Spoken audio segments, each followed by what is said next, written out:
Good morning. This is Louis Rocha, and I'm chairing this particular standing committee, the Community Development Block Grant meeting for today. And we'll go ahead and get started with beginning this meeting at 9:33. And as we get started, what we'll do is we'll go through the agenda that we have posted, and then we'll work through this today. This is our second meeting. As a follow-up. So the first thing I would do is I'll just kind of, there's two members of this committee, the standing committee from the City Council, and that's Council Member Tamisha Torres Walker, and then myself, Louis Rocha. And on January 29th, when we had our last meeting, we decided that since there's the two of us on the council, that I would chair this particular standing committee. And Tamisha would join me in co-leading this standing committee as well. So as we get started, the first item that we had was the minutes from January 29th. I've reviewed the minutes, and I don't see any corrections or changes. So I'll go ahead and move. We don't have a full committee, but I'll go ahead and move to approve the standing committee meeting from January 29th. These are the minutes, and so I'll go ahead and approve that. We don't have a vote to take here right now. If there's, for some reason, if we need to have a two-party vote on that, we can address that in our next meeting, but for now, I think from looking at the minutes, I'm satisfied with what I read, and I don't see any reason to make any changes. So we'll go on to that. So that's approval of the minutes. The new business, I just touched on the new business, which is the leadership of this particular standing committee. And so I accepted on January 29th to be the chairperson of this standing committee, and Tamisha Torres Walker supported that decision. And so her and I will be working side by side, but I will take the leadership role on this particular standing committee. Item 2 is Community Development Block Grant update. And so the first part of this is to update federal actions impacting CDBG. There's a lot of interesting things happening in our federal government right now. And the second part of this is updated approximate funding and CDBG timeline. And then review of all funding sources available for the fiscal year 2025, 2026. So, good morning. And so, so with that, before we jump into that, maybe we should go back to the new business item. Okay. So, on the agenda here, one of the new business items happens to be the action that we took back on January 29th was how we were going to co-lead this, and I was going to be the chairperson. And on this particular outing, so I believe because it wasn't recorded the last time, they'd like for us to take that action, that one of us will lead and the other will co-lead. And so I think that first new item of new business is for that reason. So I don't know if we actually need to take a vote. What do you think, Tamisha? Should we manage? Okay. So do you want to make a nomination? How should we do it? I'm sorry. Oh, microphone. I'm sorry. Yeah. Oh, wow. Yeah. So we moved from the chambers to here. We've got it recorded and we have live mics. So is the first item consent calendar or? Actually, as we got started, we were looking at the minutes from January 29th, which I didn't see anything that needed to be changed so why don't we start there? So if you take a minute to review the minutes, I looked at them a little while ago.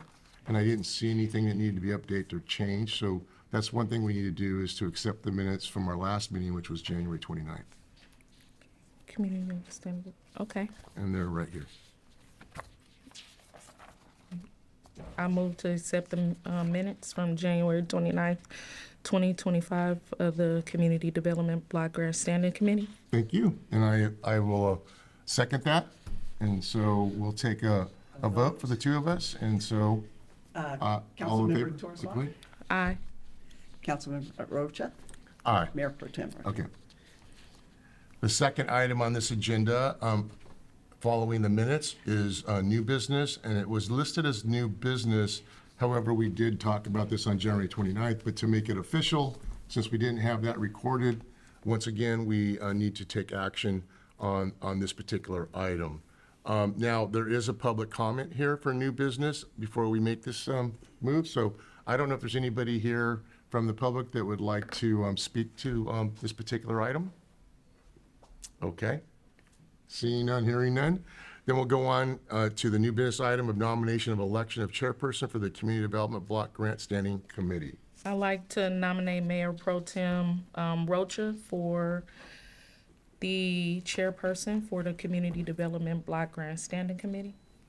And I appreciate that, and I'll accept that. So I'll second that. Okay, and all in favor, aye? Aye. Okay, there we go. Vote. Motion carries. Okay, and then we'll move into Community Development Block Grant Item 2. And this is information that will update us on the federal actions being taken impacting CDBG, updated approximate funding and timeline for the CDBG. And then finally, the review of all funding sources available for the fiscal year of 2025-2026. So the first thing we have here is item A is staff presentation. So I'll turn that over to you, Terry. Thank you very much, Mayor Pro Tem. I'd like to start with orienting you to the binders that I've given you here. You'll see tabs where you will have each of the items that are listed on the agenda. So the first tab that we're going to be looking at is item number 2, the pink tab in the middle there. Yeah. Just 1 second. We definitely have some updates. The fact that the Congress was able to pass the continuing resolution means that our funding for CDBG through the Department of Housing and Urban Development was approved at roughly last year's level. This means that there could be a slight decrease if there are more cities that have become of a size, which is 50,000 in population, to request funds from HUD for to become entitlement cities, then we could experience a slight decrease because there's more people applying for the same amount of funds. However, we are tentatively expecting $800,000 to $850,000. Last year received about $879,000. So perhaps just a small decrease for that. However, there are several departments in HUD that have been affected by DOGE cuts. And so I did list in the staff report various programs through HUD just so that you can be aware of them as you start to hear information about them in the news and the cuts that may be coming or may be experienced. So while we have secure funding for this coming year, it is unknown going forward, and that will be playing out in front of us all. The timeline has changed slightly because the continuing resolution was announced by the expiration date in March the 14th. That means that HUD has 60 days in order to notify us and let us know how much our amount of funding actually is. And we have to have that amount of funding before we can make definitive recommendations for funding. So the timeline slightly changes, and it moves it up just a little bit. We were kind of expecting for it to drag out longer and delay the process into July and maybe even August. It didn't happen that way. So it is recommended that we have a meeting on April the 30th and make at that point, make draft recommendations. Now, those, we won't know how much money we get then, but the idea is that we would say, we're expecting roughly $850,000. If that's the amount, here's what our recommendations would be. And if it increases or decreases from that amount, we will decrease in this manner. And that allows us to have a plan in place and fulfill some very strict requirements that we have for getting the consolidated plan done and posted for a 30-day public review. That needs to be posted if we're going to take it to council on June the 24th, we have to have that posted by the middle of May in order to meet those deadlines. And of course, now the paper requires a week before that in order to get the ad in place. So it moves our timeline up considerably. Barring that, it is possible for us to wait until May the 14th and that would be the last possible date that we could make our deliberations and recommendations. It does complicate the issue for staff in that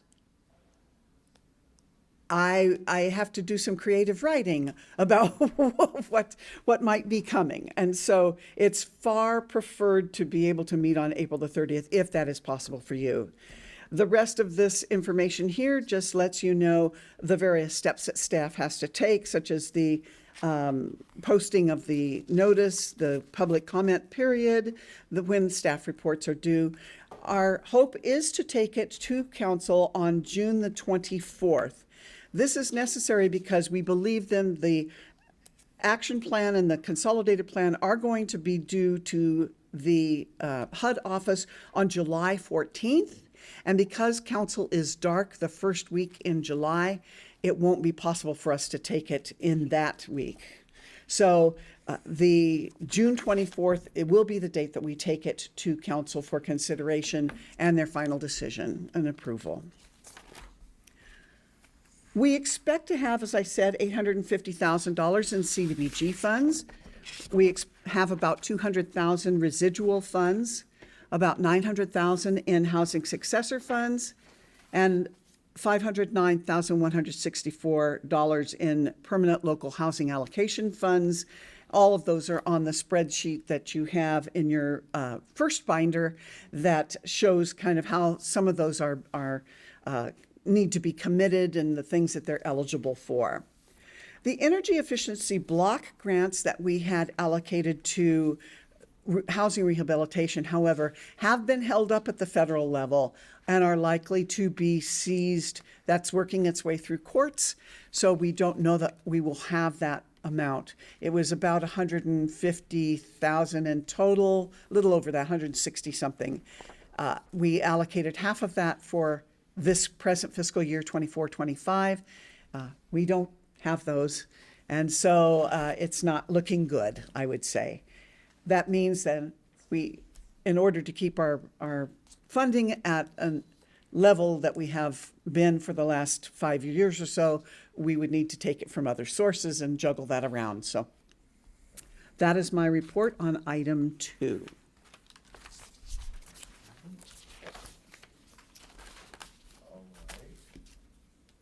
So, so that was item number 2. And then I think, Okay. and any questions and whatnot. Yeah, so first of all, it says, I'm sorry. Oh. Sorry about that. First of all, after staff president, we do have public comments listed. So I don't know if there's any public comments regarding what was just presented. You sure? Because I know it involves some of which you might be. Olivia's here for me. Okay. Do you have any questions or? Okay.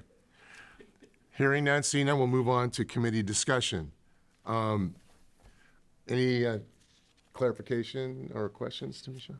So in order to speed up the timeline and give you all some time to get it together, the recommendation is to meet April 30th.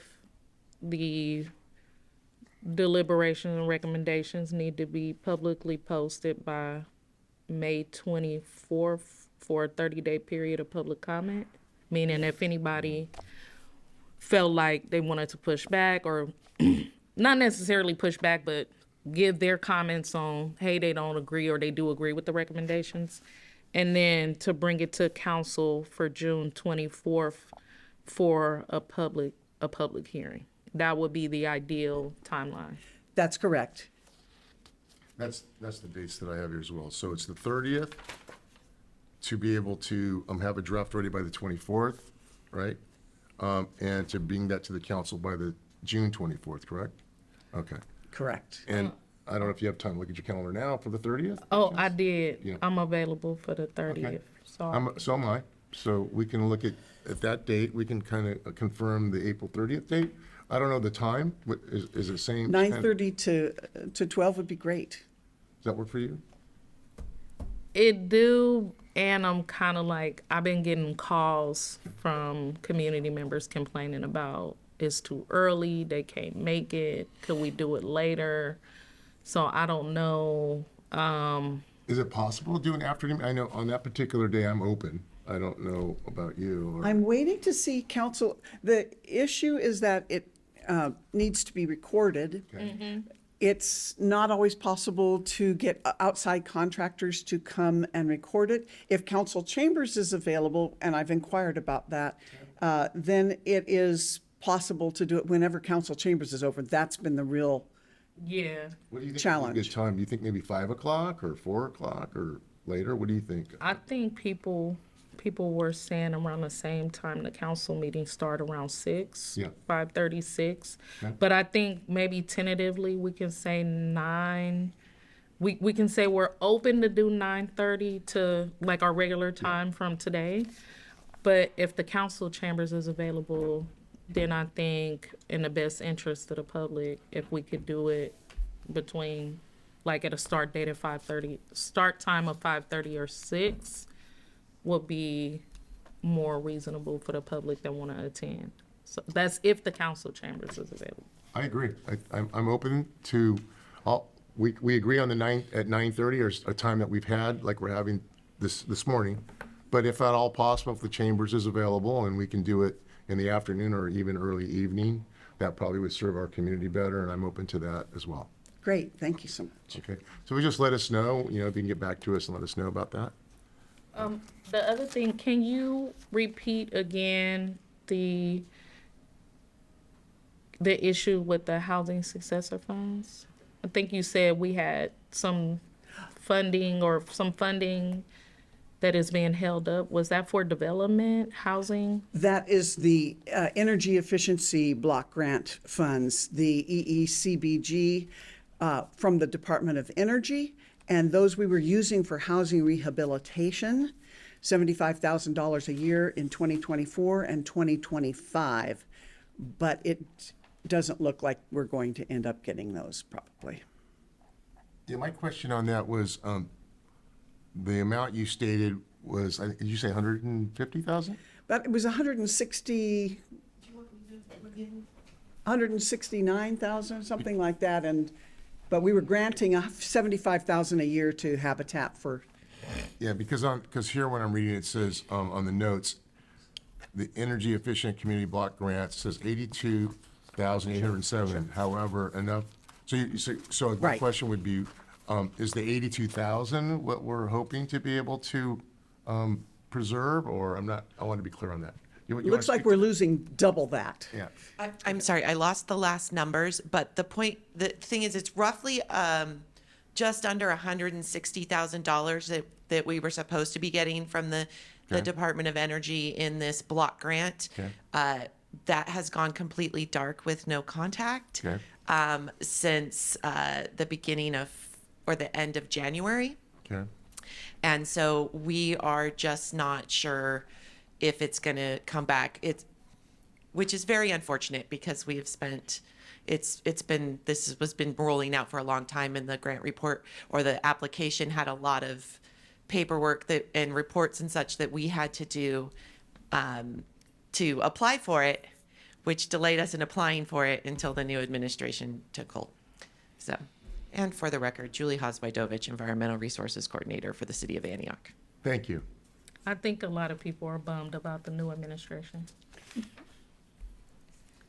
Well, Well, there's so many questions, I mean, that's just to put it like we mildly. don't know if So- it would come. There's so many questions. So we really don't know if it's coming. Yeah. Right. And is there a definitive date of when you believe we may know whether it's going to come or not? I mean, is there like? That date has come and gone because we expected to have the funds in hand Okay. to give to Habitat this year for our funding housing rehab projects. We use those funds to help people put in more energy efficient heating and air conditioning systems, insulation, weather stripping.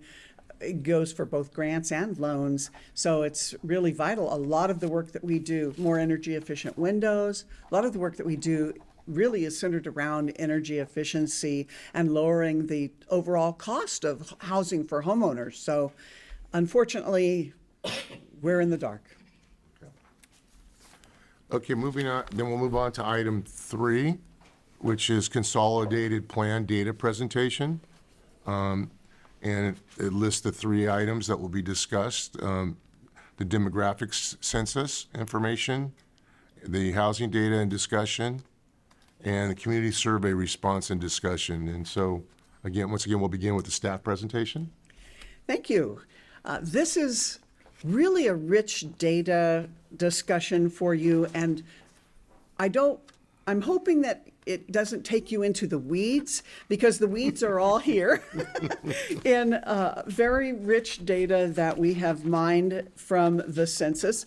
I want to introduce Olivia Talley, who is our Civic Spark Fellow and now part-time employee here at the City of Antioch. And she was responsible for going into the census and downloading a great number of tables and helping with the analysis of all of the data. So we're going to be tag teaming this presentation. Just so that you know what's in your binder here, because there are hundreds of pages, we have for you not only the staff report, but also following the report in this section, the data that we're referring to. You can look at that data, and I wanted you to have this for your future planning. There's in the following the staff report, the tables are very small. Your eyes undoubtedly are better than mine, but because mine aren't so good, I put in the very back, you'll see these folded over pages, and those are 11 by 17 large data sheets that will show you all of the data in a better, more readable format. Which tab are we looking at? We're looking at tab 3, and if you go to page 3 of this, you'll see kind of this brown map-looking thing. But you'll also see that in the very back of your binder, it's available as the very first sheet of these large inserts that are in the back. Okay. So this is attachment A to your number 3 staff report. You had requested the last meeting that we have census tract block group data and broken out by the districts. The GIS department is still working on that data for you by district. And some of the housing data is not available by block group. Block groups are much smaller, and sometimes that data is identifiable to specific people. So we want to make sure that doesn't happen. The census wants to make sure it doesn't. So they aggregate data differently depending on the type of data there is. We are definitely going to be giving you a map that looks much more like this map. Here you can see we've got district map. Okay. And we have here a map that shows low-income census tracts and block groups shaded differently. Ones that we're worried about or watching to see whether they progress, those are in kind of a different color. And then ones that are higher income in the green tones. So we're going to give you a map that looks more like that. What we do have for you this time, if you'll go past the brownish map, which does give you all the census block groups, is we have this list here, very colorful list Okay. of all of the census tracts in the city of Antioch. And it is listed in descending order by amount of low-income people residing in those census tracts. So the ones with more poorer people living in them are listed at the top, and they go down. This grouping here in kind of the orange color, these are ones that I keep an eye on. It's not an official HUD designation, but I like to see, are they trending towards becoming more impoverished or are people moving in that have more resources and so they're maybe gentrifying? Then the ones that are listed in green are all that have less than 51% of people in it that are low income. So if they're in this reddish color, they're, by HUD standards, they're 51% or more people living there that have incomes lower than 80% of the area median. And that's what HUD considers to be lower income. So, That's in the salmon or red. yeah, that's the salmony color right here. And this corresponds with the map? It does not at this time, Oh, but it okay. will. It will, The map okay. that's I was coming just to kinda you will looking be at it back and colored forth. similarly. Got it. Okay. And then we'll have your designations for your districts there and hopefully some data at that level. So that is coming. But this at least gives you the ability to say, okay, 307205, where is that located on this other map on the front? Okay. And what does that population look like in that block group? So it gives you the, if you look at this, the universe is the total population in that block group. Then low income, it shows you how many people have, those are really lower income. 0 to 50% of the area median income are what is considered to be extremely low and very low income households. Then 51 to 80%, HUD considers those still to be low income, but they're listed here as moderate income. HUD uses very confusing terminology. So we then total up how many people are from 0 to 80% of the area median income, and that's in that particular block group, 96% of the people there have low incomes. So they qualify, by low incomes, they qualify for all of the HUD services that we offer to lower income individuals. 96% of the people in that block group qualify for those services. But so as you slide down, let's say if you go down towards the bottom where it's 51%. Uh-huh. That just means that half of the population in that group falls That is- into that low range. That is correct. Okay, so that's how you've, okay, got it. Now, there is an overlap between these lower income census tracts and block groups and another chart that Olivia is going to explain to you here. Yes, so this is not in your binder, but this is a map of environmental justice neighborhoods in Antioch. So that was mapped as part of the environmental justice element added to the housing element, and I believe December of 2023. So those designations are, I believe, low-income neighborhoods to begin with that are disproportionately burdened by environmental pollution. So air pollution, pollution from, you'll notice they are all highlighted in red, all concentrated around Highway 4, mostly north of Highway 4 and in the northwest corner of the city.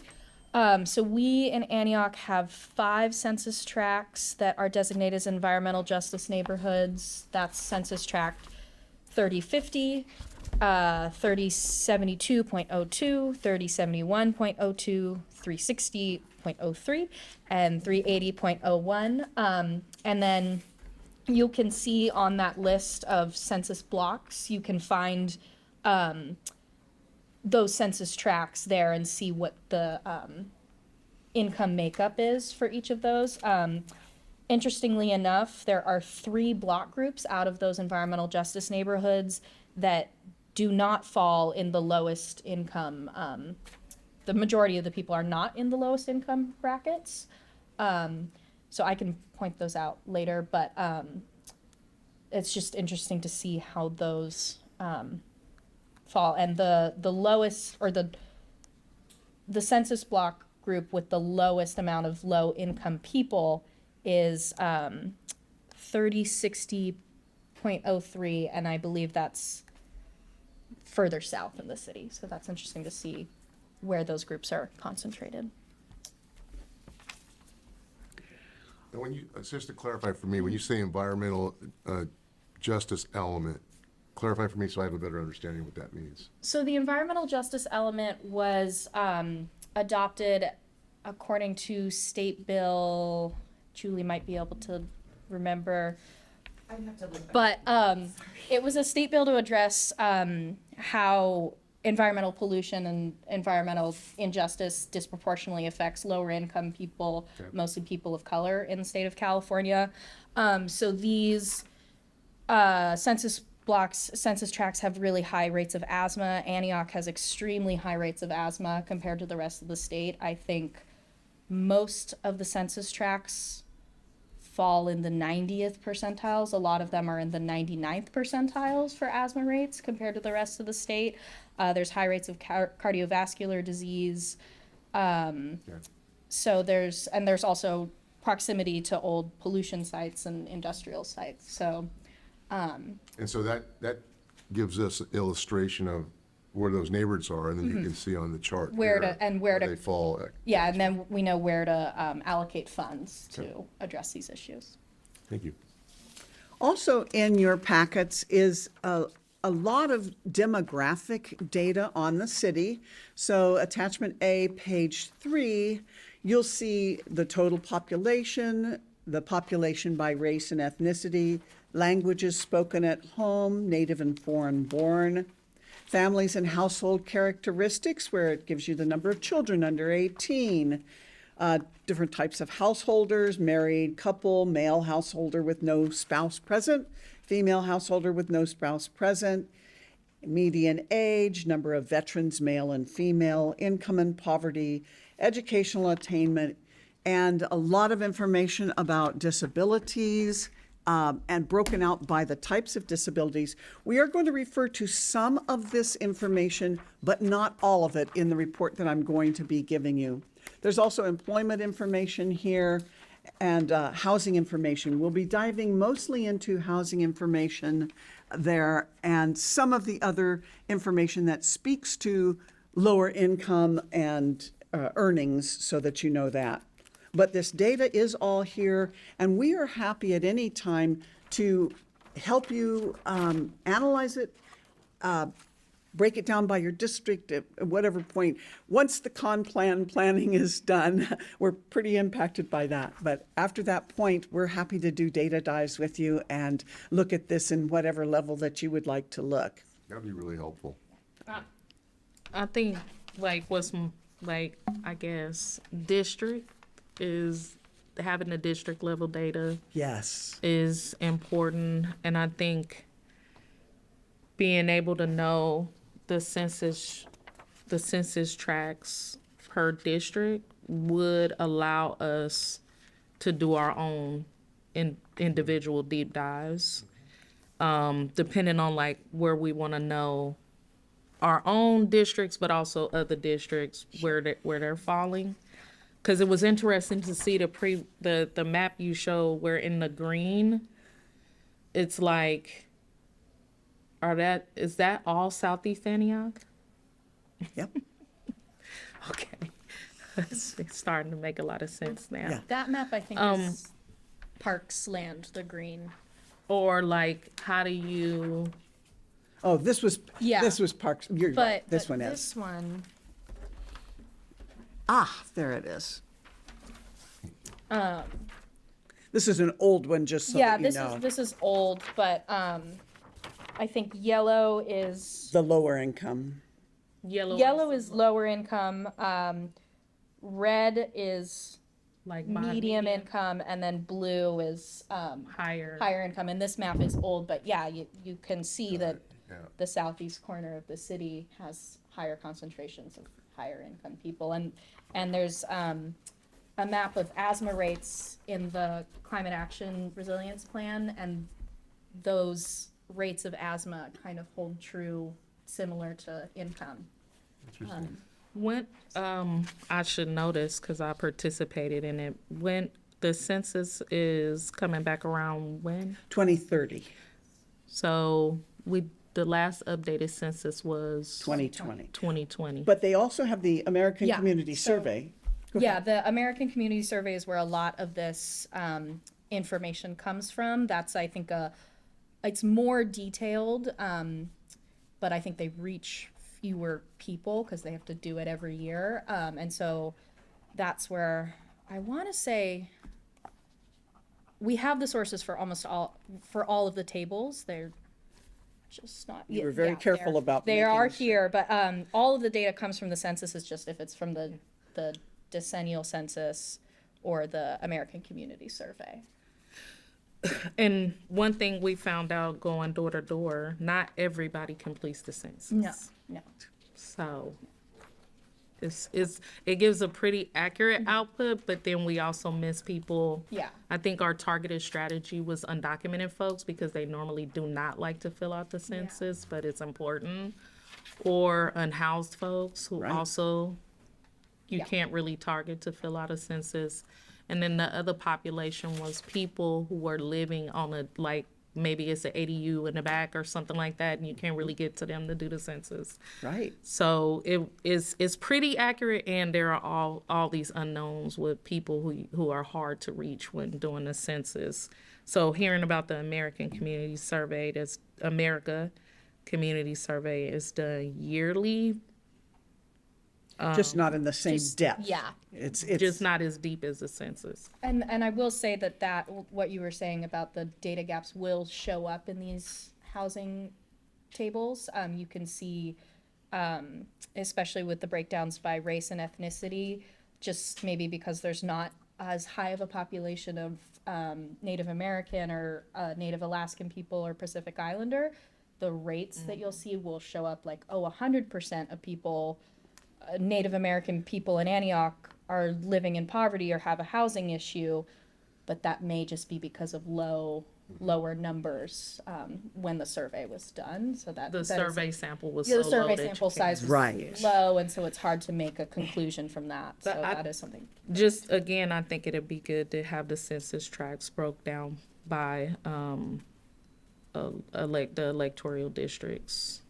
Yeah, I think that, I agree. I think even with our standing committee with the education, schools and city, some of this data will really be helpful. That's the kind of thing we were looking for, is how we can overlap right.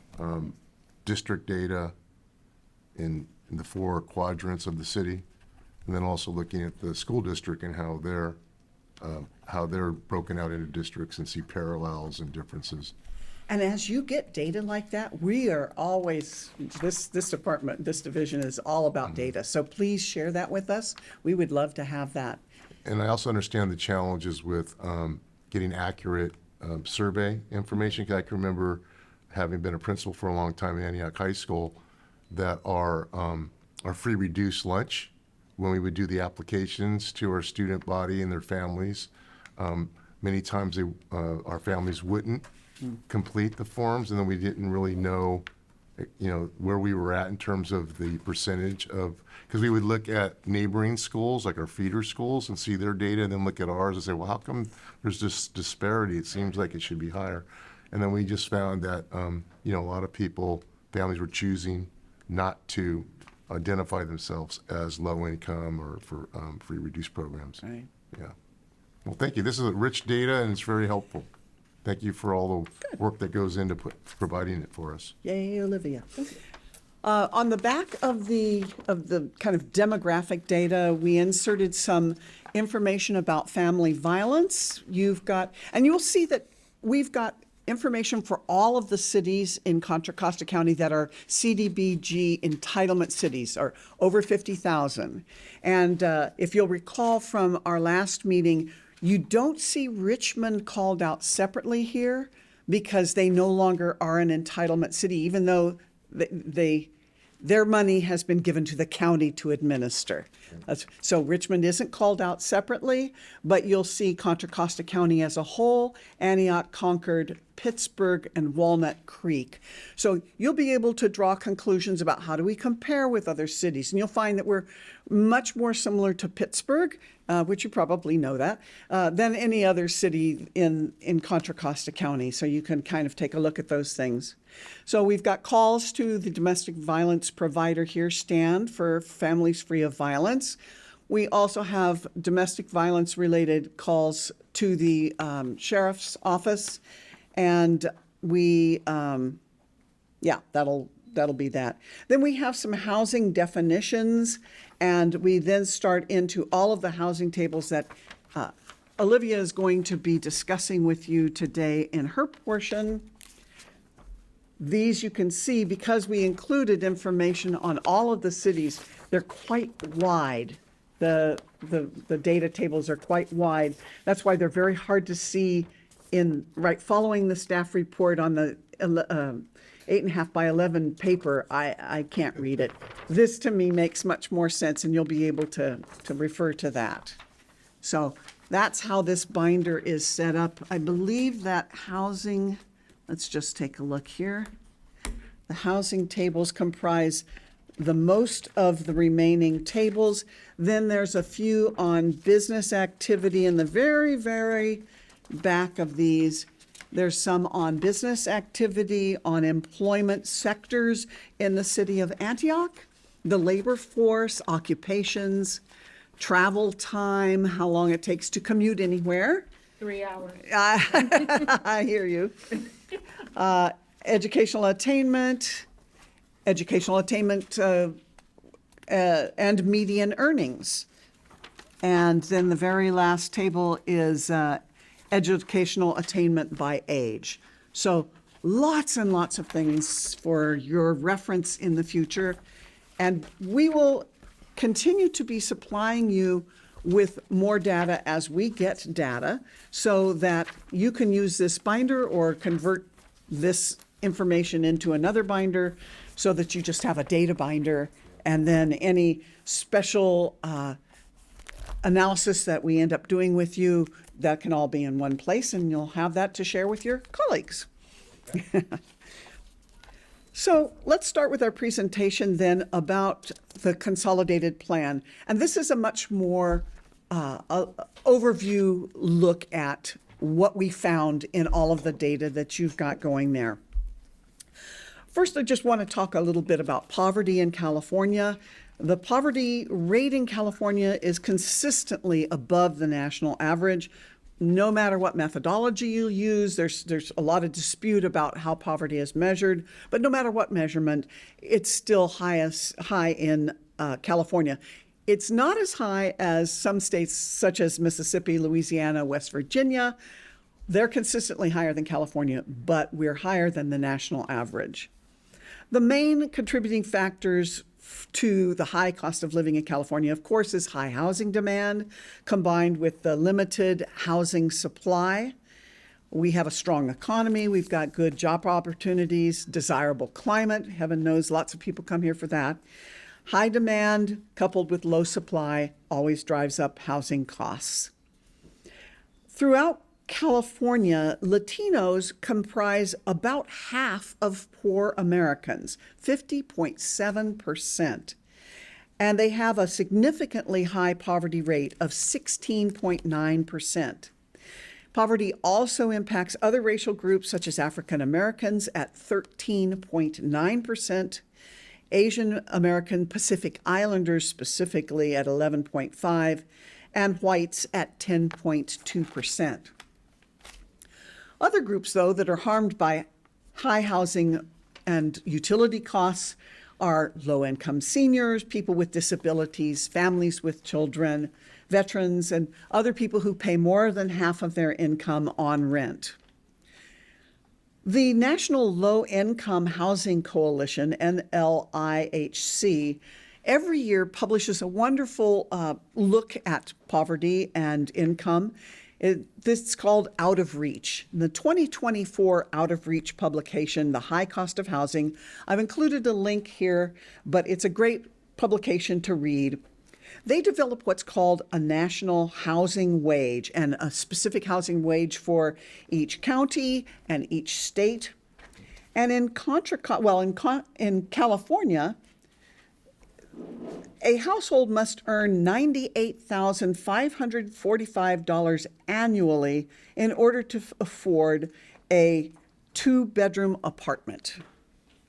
Assuming a 42-hour work week, 52 weeks a year, this level of income translates into an hourly housing wage of 47.38 cents per hour. That's what people need to earn in order to afford a 2-bedroom house. Now that's even less than the Contra Costa housing wage, which is 49.81 cents per hour. So working at a minimum wage, a worker would have to work 118 hours per week, or 3 full-time jobs. And there's only 168 hours in a week in order to afford a 2-bedroom house or rental in Contra Costa County. It just, for me, puts it in perspective. And it's also will be relevant as we start to look at rates of overcrowding and the amounts of money that people are spending on their housing, and how that leads to less disposable income and less sales and less revenue for cities and all of that sort of thing. It all works together. So when we look at poverty rates, the cities of Antioch at 12.1% and the cities of Pittsburgh, which is a little higher at 14.2%, we both struggle with the highest housing poverty rates in the county. We have high rates of youth under 18, so children that are being impacted by poverty. Antioch has the highest rate there. And we have the highest poverty rate amongst our seniors who are 65 and older. We also have the lowest median household income in the county at $91,256. We're not quite as low as Pittsburgh's for family income, but it's the median income for single individuals and unrelated people who share living quarters that's significantly lower and drags our poverty rate down. Touching on unemployment, as we know, recovered more slowly from the Great Recession. We had a slower recovery from COVID, but we've kind of caught up now. So our unemployment rate is actually the lowest at 4.9% when this data was taken. So we're doing better there. Although when we look at the employment sectors, Antioch has a higher proportion of people who are working in education and healthcare services. 21% of the working population works in those sectors, and retail trade, which is 12%.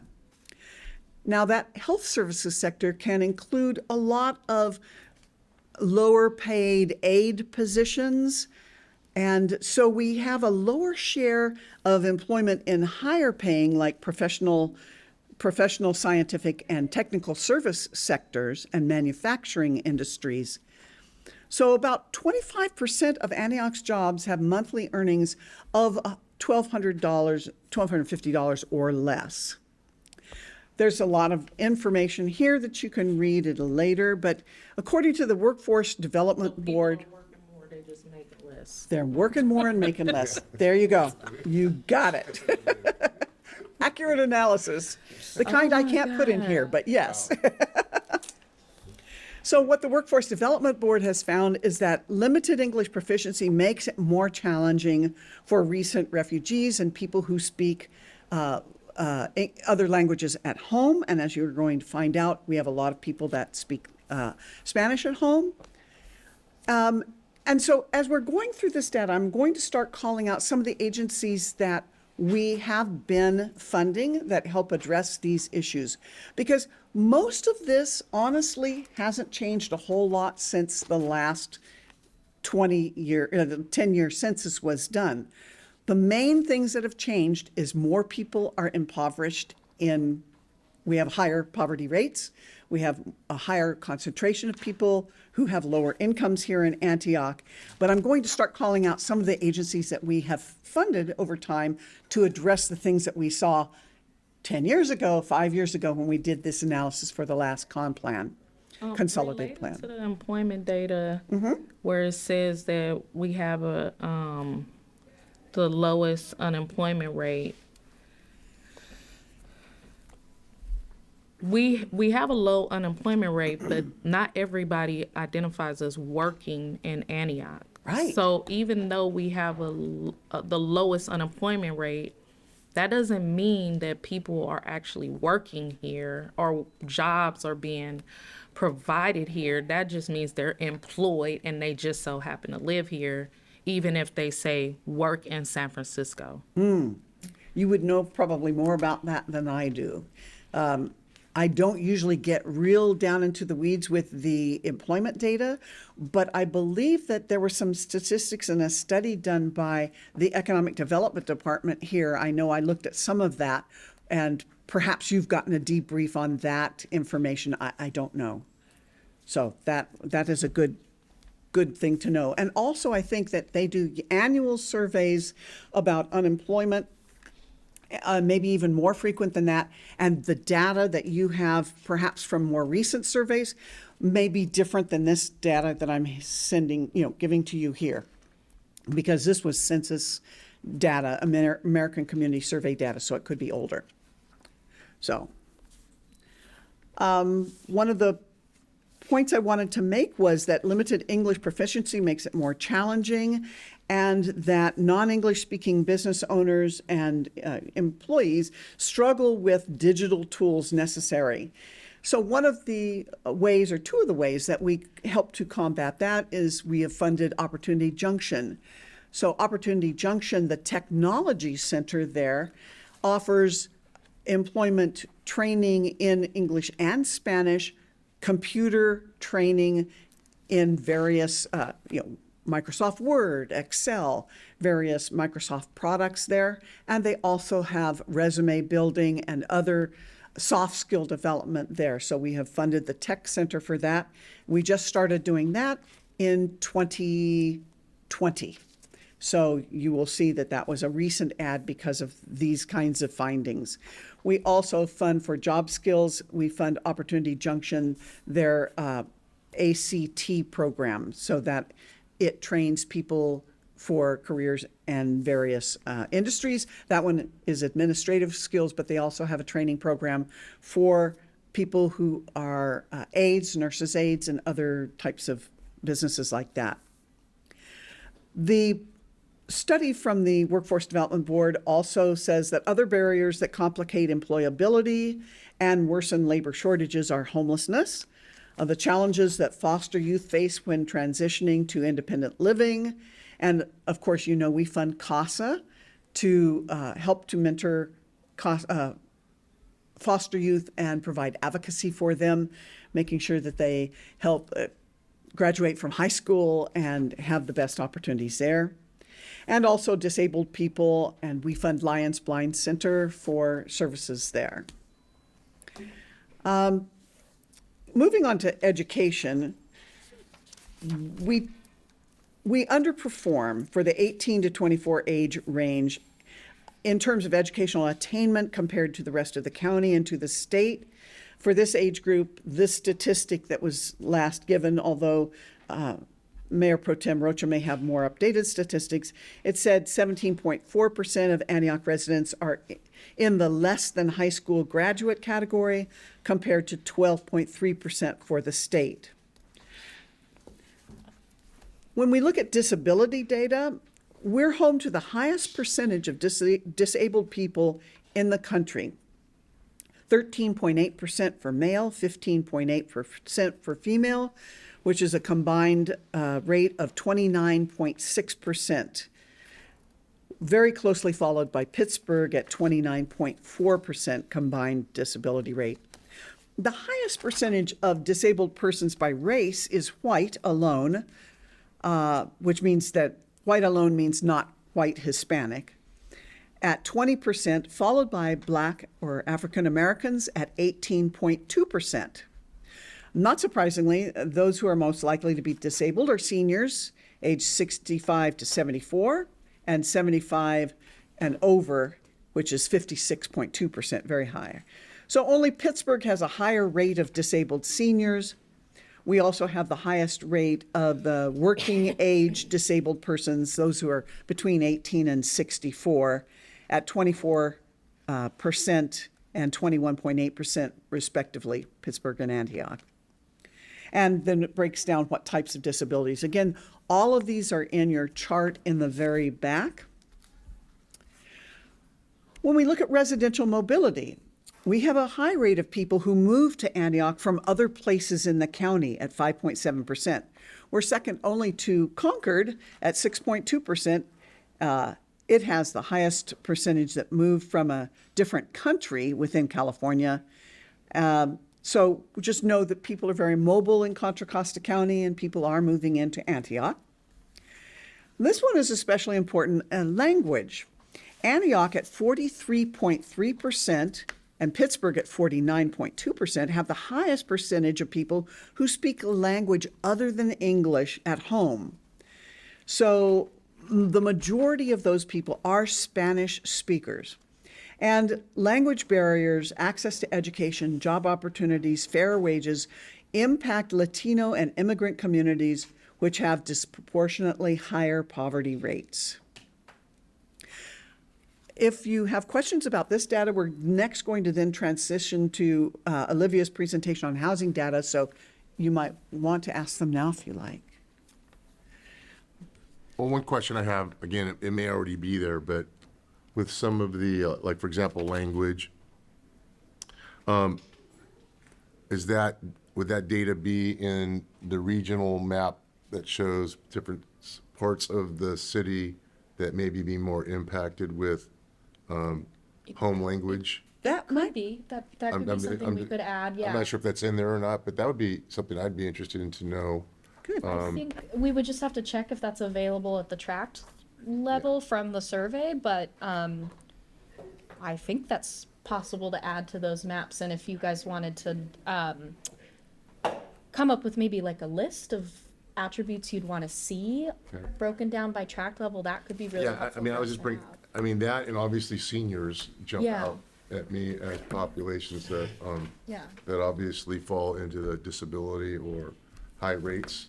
And Yeah. again, being more familiar with where they most likely reside, whereas the majority of residents that fall into those two areas, that's something I would be interested in too. Yes, and I think what we can do is go through, and I think I might have an idea of what you might like. Okay. We can make a list like that, show you which we would think of including and which might be excluded, and then you can just look at the excluded list and say, oh, but I'd really like to have this, and we can include those.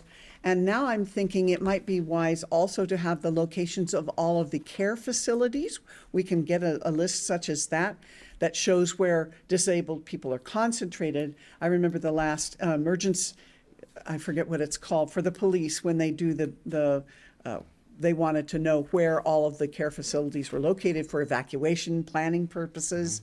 And so that I know, data is, I know, available. So yes, we can do that.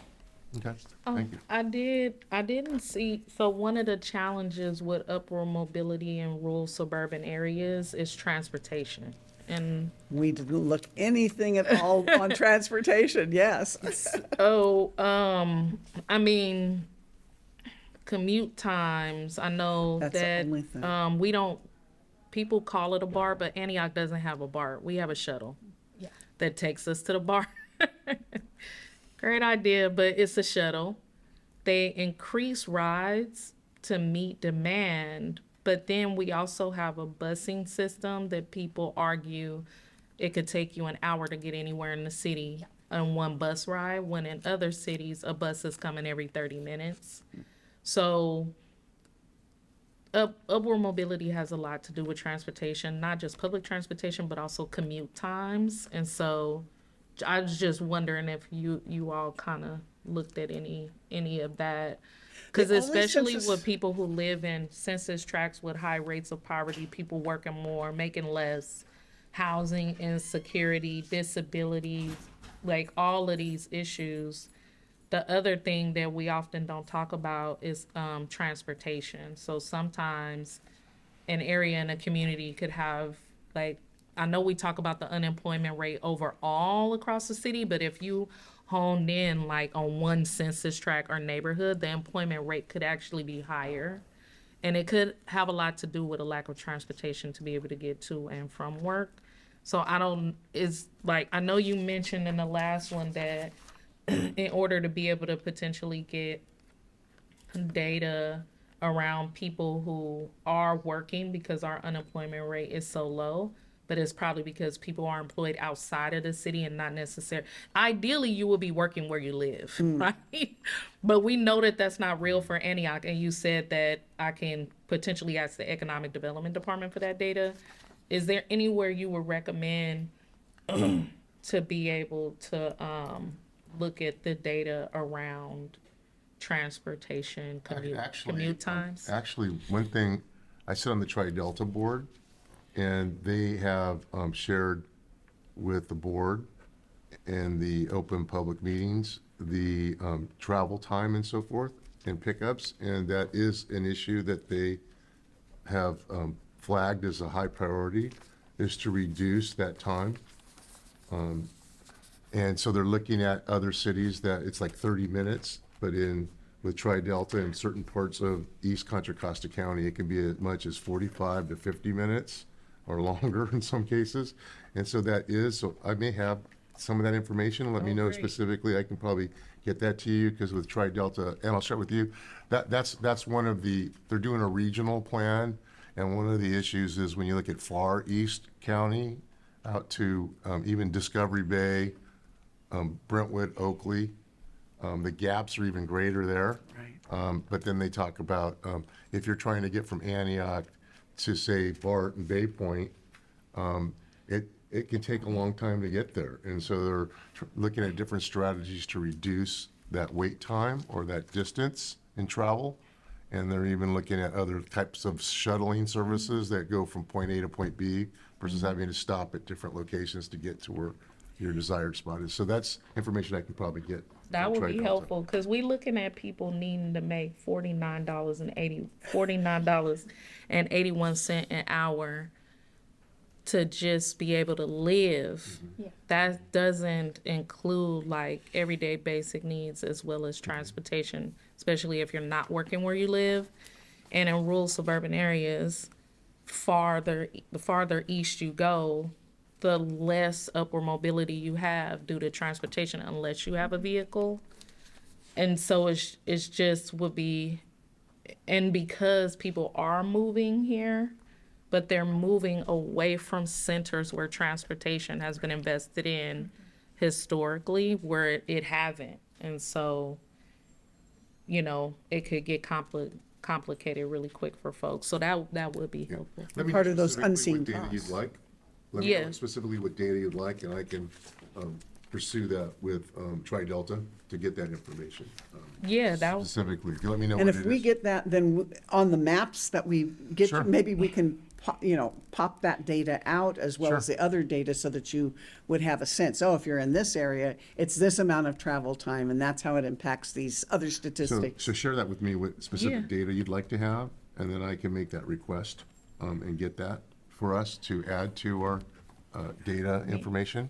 maybe think I that can send you an email Yeah. and then copy you all on it. Sure. So if y'all have, we can get a chain going. And Yeah, I think that- that's a okay. great idea. Yeah, you. yeah. This is another one of those big challenges that our youth and families are faced with, especially our elderly. Right. I know that they do some supports to our seniors at the senior center on Second Street, but there's a greater need than that, obviously.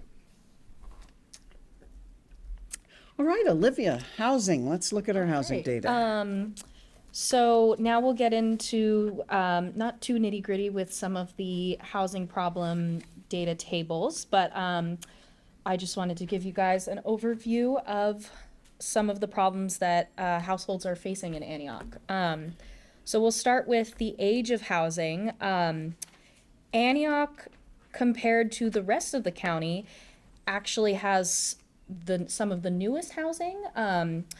Relatively speaking, approximately 81% of Antioch's housing stock was built before 2000. That is a much higher rate than the rest of the county. A lot of the other cities, most of their housing was built well before 2000.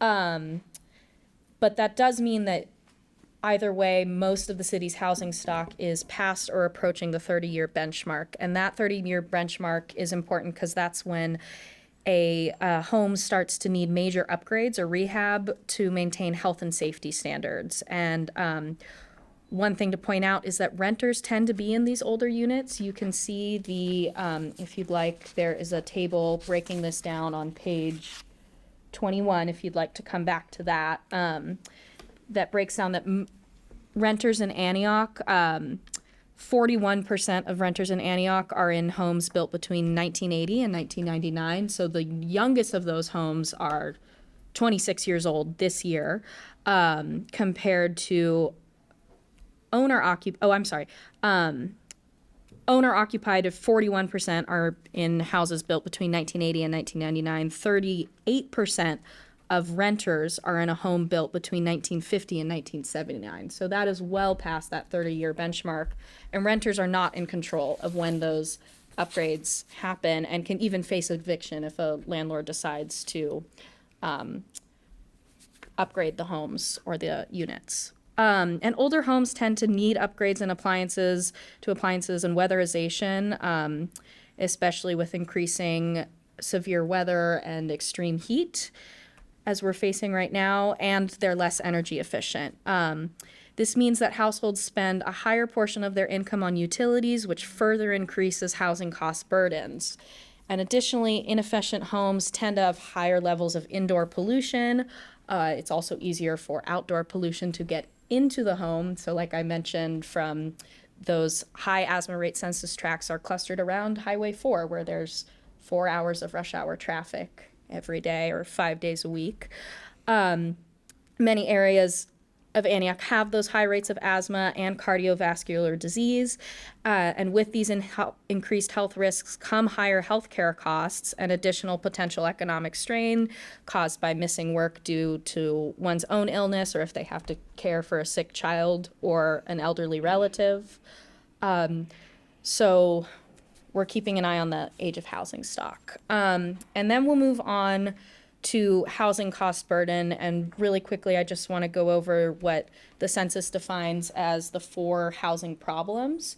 So those are outlined on page 8, I believe. And those are spending 30% or more, 30 to 50% of your income on housing, overcrowding of 1 to 1.5 people on average per room, or lacking adequate plumbing and kitchen facilities. So those are the housing problems to keep in mind. And then they also talk about severe housing problems, which would be overcrowding of more than 1.5 person per room, a housing cost burden greater than 50% of income. So we'll talk about the housing cost burden, which in Antioch is quite high. So Antioch homeowners and renters both face the highest rates in the county of cost burden 50% or higher. The rate of cost burden of 30% or higher is also higher than the county level, except for renters are second to only Pittsburgh, but those numbers are very close. So 6.7 of homeowners making 0 to 80% of the area median income are burdened with 50% of their income spent on housing costs, and that number is 11.2% of renters are spending more than 50% of their income on housing. And that's almost double the county rate. Most cost burdened renter-occupied low-income households in Antioch are small related households, and then most cost-burden owner-occupied low-income households are elderly, but that rate is closely followed by small families. The highest rates of severe cost burden on extremely low-income renters, that'd be people making to 0 to 30% of the area median income in Antioch, is experienced by large families and the elderly. And you can take a look at those those tables on starting on page 10, and that goes to page 11. Diving into more of the housing problems. So households with at least one housing problem in Antioch are experiencing those problems at the highest rate in the county. 15.5% of renters and 21.3% of owners are experiencing at least one housing problem. Those housing issues are concentrated for people making 50 to 80% of the area median income, so those moderate income groups. And 43, those are for renters, and 40.3% of households in this income range are experiencing problems. For Antioch homeowners, it is those at the lowest income range, the extremely low, 0 to 30% of area median income, who experience the most housing problems, with 47.3% of homeowners at this income level experiencing problems. And crowding, households where there's more than one person per room, mostly affects extremely low income households. Renters have much higher rates of crowding than owners, and Antioch renters have much higher rates than the county level. Owners are crowded at higher income levels, around 50 to 80%, and overall, low to and medium income folks from 0 to 80% of the area median income are all similar to the county, but the breakdown between income levels is a little different. Any questions so far? Because this is a lot of data. So then I want to move on to housing problems and cost burden by race and ethnicity. So Antioch has the highest rate in the county of extremely low income households experiencing housing problems, with 87.2% of all races having at least one of the 4 housing problems. In the 0 to 30%, the extremely low income category, Black and African American households have disproportionately high rates of housing issues at 95.4%. This is followed by Hispanics at 84.6% and whites at 83.5%. Asians have the lowest rate at 77.7%, with American Indian and Pacific Islander samples being, again, as I mentioned earlier, too small to show. So everybody's struggling. Everyone at that rate is struggling. If you're making 0 to But 30%, yeah, you are struggling. See, these are all poor people. Yes. Oh, and Okay, I there just, you are- know. like- Yeah. Unfortunately, as income goes up, there is a chart on page 17, if you'd like to see it visually. As income goes up, white households experience fewer problems, but people of color are continuing to experience problems at higher rates throughout the income levels. So rates of household with at least one housing issue go down across all jurisdictions from the 30 to 50% area median income, so just a little higher income, and the 50 to 80% bracket, but more than half of households in each jurisdiction still have at least one housing problem. The largest decrease in housing problems between the 50 to 80% and then the 80 to 100% bracket is with Black and African American and Hispanic households at the county level, and with Black households in Antioch. But that rate of falling is low for African American and Hispanic households in Antioch. They stay high until the 80 to 100% income bracket. So, do you have any questions about that so far? I will add that this largely hasn't changed very much. It makes what is really impacted between the 5 years ago and now is that Antioch's rents, which used to be way lower just as a market average, really skyrocketed after COVID. And so it has put more people of all incomes who are lower income into suddenly having more cost burden. Their housing is costing more. It's impacting more people who were just struggling to begin with. So in that 0 to 30% range, if you've got a low income that low, you're in trouble. You're really needing assistance and trying to hold on to your housing at that rate. Yeah. Seniors, we know, are impacted by that. We know that African American, Hispanic households are being impacted by that. And the assistance that we have tried to provide in the last 5 years, because of these trends, has really been targeted to those people at 0 to 30% of the area median income. And you'll see in the CAPER report, the Consolidated Annual Performance Evaluation Report, which is our year-end report, which was included in your other binder, that the services that we fund through CDBG, the rental assistance that we've been offering, all of those services have really been primarily assisting people at that very lowest of the low income categories, and then from the 30 to the 50%. Very little even has gone to the 50 to the 80%, because really the need has been concentrated at the lower incomes. You also see the issues with seniors falling into poverty and then showing up in higher rates in homelessness. Yeah, I think people, most often cities who implement renter protections, renters, rent stabilization policies often do it too late. So it's like Antioch has tenant protections now, but had those tenant protections been in place a while ago, it's like the rent is now what it is. And the struggle is like, it can't go, people just can't price people out, which is really like a sign of gentrification.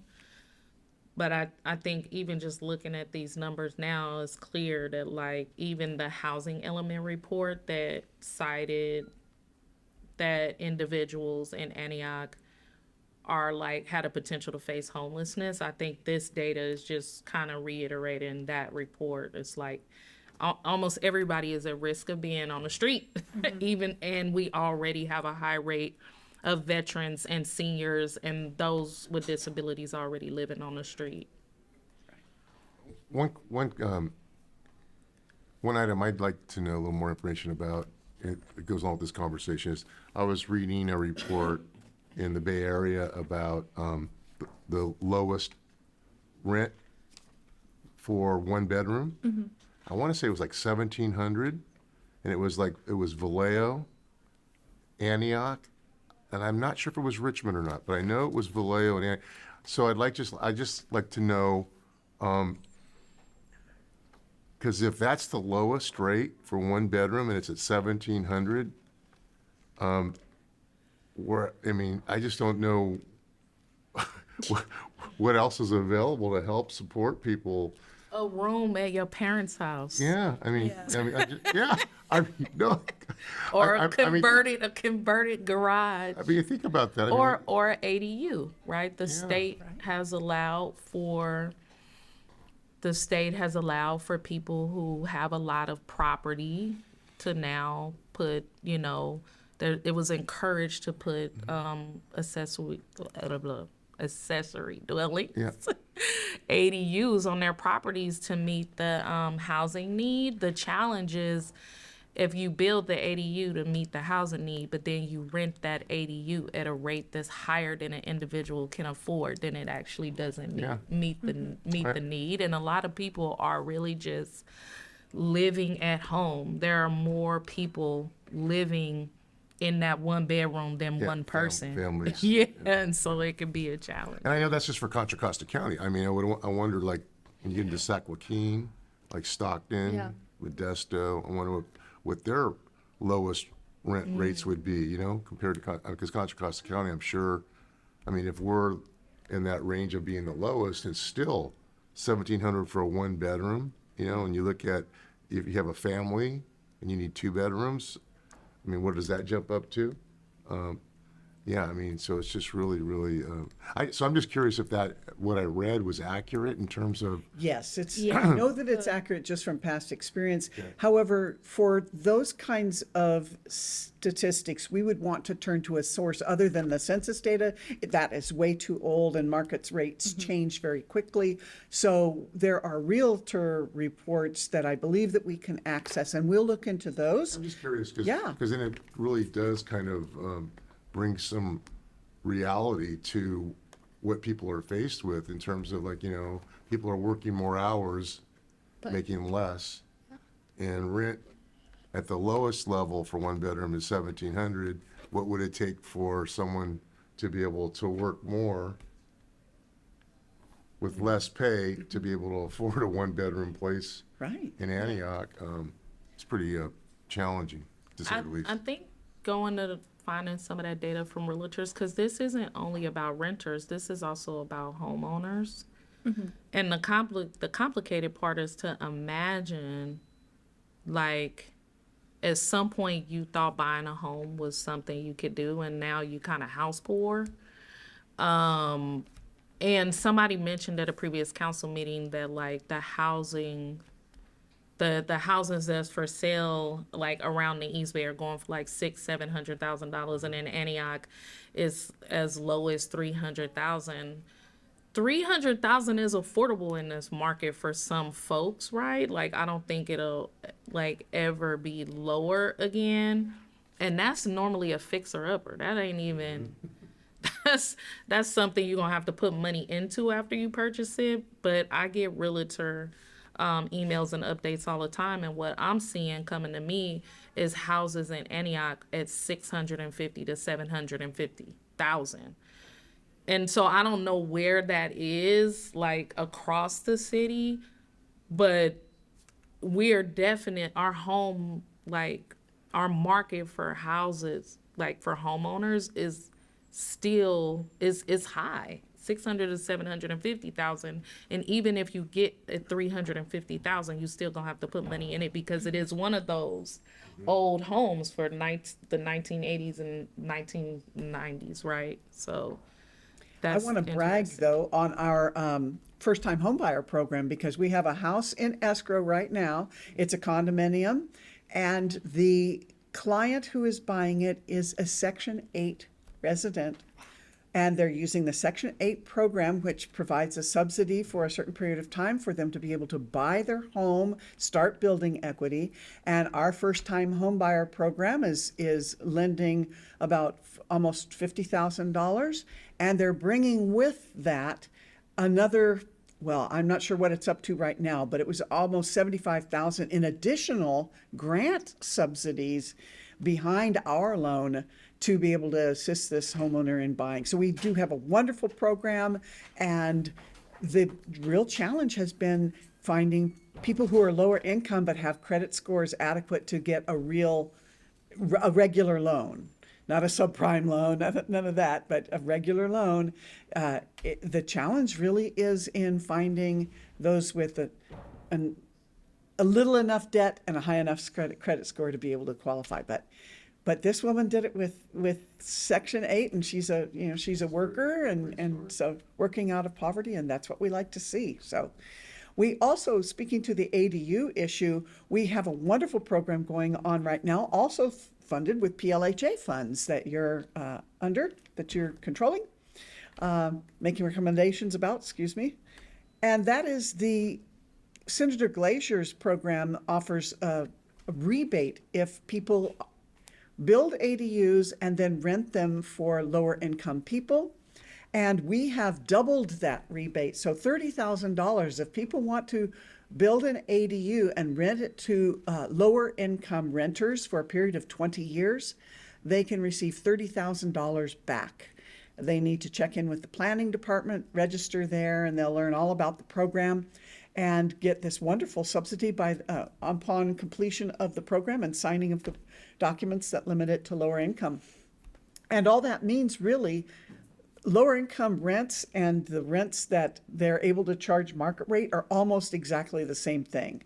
So, and if they don't plan on renting it, let's say they give it to a household member, like their aged mother that wants to stay there and they're not charging her any rent, they don't have to charge rent. It doesn't have to be rented out. Just that if they do rent it out, it has to be to a lower income person. So wonderful program. I hope people take advantage of that.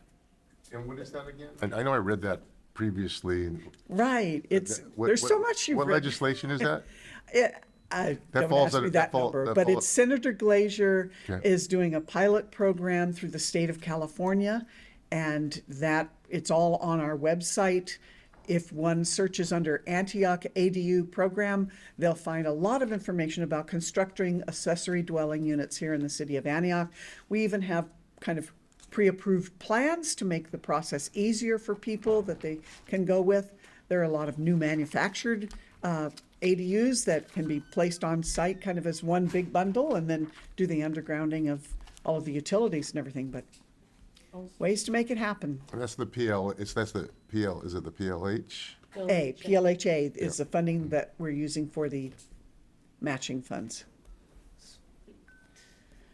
Okay, if there's no other questions, we'll transition to, the second part is really about what does the community feel that we need?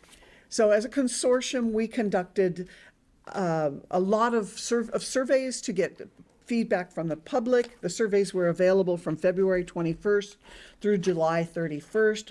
We let that be known in public meetings here in Antioch and across the Contra Costa County. Also, we did email blasts through Nextdoor in both English and Spanish with links to the survey. And the survey results these are the very colorful PowerPoints that you have here.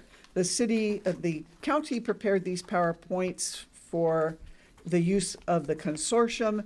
You can look at those in detail, but I've summarized the results here in the next 2 pages for you. There were 2 different surveys and focus groups that we conducted. We also did, by the way, focus groups with the executive directors and program leaders of various types of services, and I'm going to talk to you more about that. There were about 5 different focus groups that we conducted there to get data from people who really have the boots on the ground and are seeing these issues up close and personal. So, results of these surveys. We split the survey into kind of housing questions and then non-housing questions. Housing questions talked about housing, it talked about homelessness, talked about fair housing issues. And just so that you can follow along, I'm on item 3, page number, I'm not quite sure. Housing questions and responses is what it's called. And they ask, how does the increasing cost of housing, cost of living, which is renting or home sale prices, impacted you and your household? 43% said very negatively. 24% said somewhat negatively. Have you and your household experienced any of the following housing cost-related impacts in the last 3 years? And the predominance of responses were that rent was increasing faster than their income, which placed a lot of stress on their budgets, and that they had difficulty or they couldn't find a home for rent or purchase that fit their budget. And a high number of people strongly considering moving outside of Contra Costa County. And generally that means moving further east. So we're actually seeing the migration further east to Sacramento, to Stockton, and further east, or to other states altogether. We looked at support for permanent affordable rental housing. 63% strongly supported that kind of lower income housing in their communities. We asked what types of affordable rental housing were needed. And the number 1 response was construction of new affordable rental housing. There's just not enough to go around. We need more rental housing. But preservation of existing rental housing was right behind it, 170 votes. So making sure that the limited supply that we do have doesn't fall into disrepair and through lack of maintenance or affordability of maintenance. When planning for more affordable housing for persons with special needs groups, people felt that people who are seniors and elderly really have the highest need. And then that was closely followed by housing for people who are unhoused or homeless right now. And then people with significant physical disabilities had lesser, but was still needed. So what kinds of support are most crucial for low-income homeowners specifically? Foreclosure counseling and modifications for persons with disabilities and emergency repairs tied at number 1. And of course, those meet the kinds of programs that we have with our emergency grant program for housing, our housing rehabilitation program for lower income homeowners, as well as our foreclosure tenant landlord counseling that we do and our fair housing work that we fund. Services and financial assistance that help people stay and keep their homes. Number 1 was help with eviction support, investigation of fair housing complaints to eliminate discrimination, legal assistance for renters, and those are all things that we currently support. And we have seen this as a trend the last 4 years, especially since COVID hit. We've really beefed up our efforts in those areas. And we have somebody here today Yes, we do. from the city who actually helps with tenant. That is all handled by Delia Pedroza, our hire here. She's been with the city now for a little over a year, and she handles all of those and is a HUD certified housing counselor. So thank you for pointing that out. Next came some questions about homelessness and special needs housing. We asked, do you think your community needs new or additional emergency housing or transitional housing for people experiencing homelessness? 53% said there's a high need for this, 27% medium need, and so on. Who might benefit most from emergency or transitional housing? Number 1 was families with children. Number 2, people who are fleeing violence. Number 3, unaccompanied youth. That contrasts with what people who are in the field, when we did the survey with executive directors, they felt number 1 response was people for need was single adults. So we'll talk about that a little bit later, but people's perceptions and then what people who are in the field are thinking about it, difference. Do you think your community needs more permanent supportive housing with services? 55% said there was a high need. What groups do you think most need these housing with services? And they said elderly, seniors, and unhoused people. That all agrees with what the professionals in the field say. What are the top 5 most needed homeless services? The public feels that most needed is mental health and physical health services, followed by life skills and job training, followed by alcohol and drug treatment, and preventative services like financial rental assistance, financial services, and street outreach. What do you think are the barriers for people experiencing homelessness? Lack of affordable housing, number 1. There's just not enough housing. And then also that agencies lack sufficient capacity and resources, and people just don't know whom to call. We also took a look for the first time really at fair housing issues. This didn't provide as much meaningful content as we had hoped. Most people, of course, have really not had a sense of being discriminated against, but those who did, about 65% didn't experience it, but those who did experienced discrimination most of them didn't file complaints. I think what this tells us, one, we may have not asked the right questions or need to hone in on questions. And so Delia and I are working on a survey that we hope to administer to the City of Antioch residents, specifically renters, and ask more questions in more details, also understand where fair housing training needs to be conducted, but also letting people know that there's a person right here that you can talk to about these complaints. Even if you just think that maybe you were discriminated against, it's easy to call a friendly face that is able to talk to you in English or Spanish, that they are able to find out, is this a complaint? And then do they want to make an official complaint?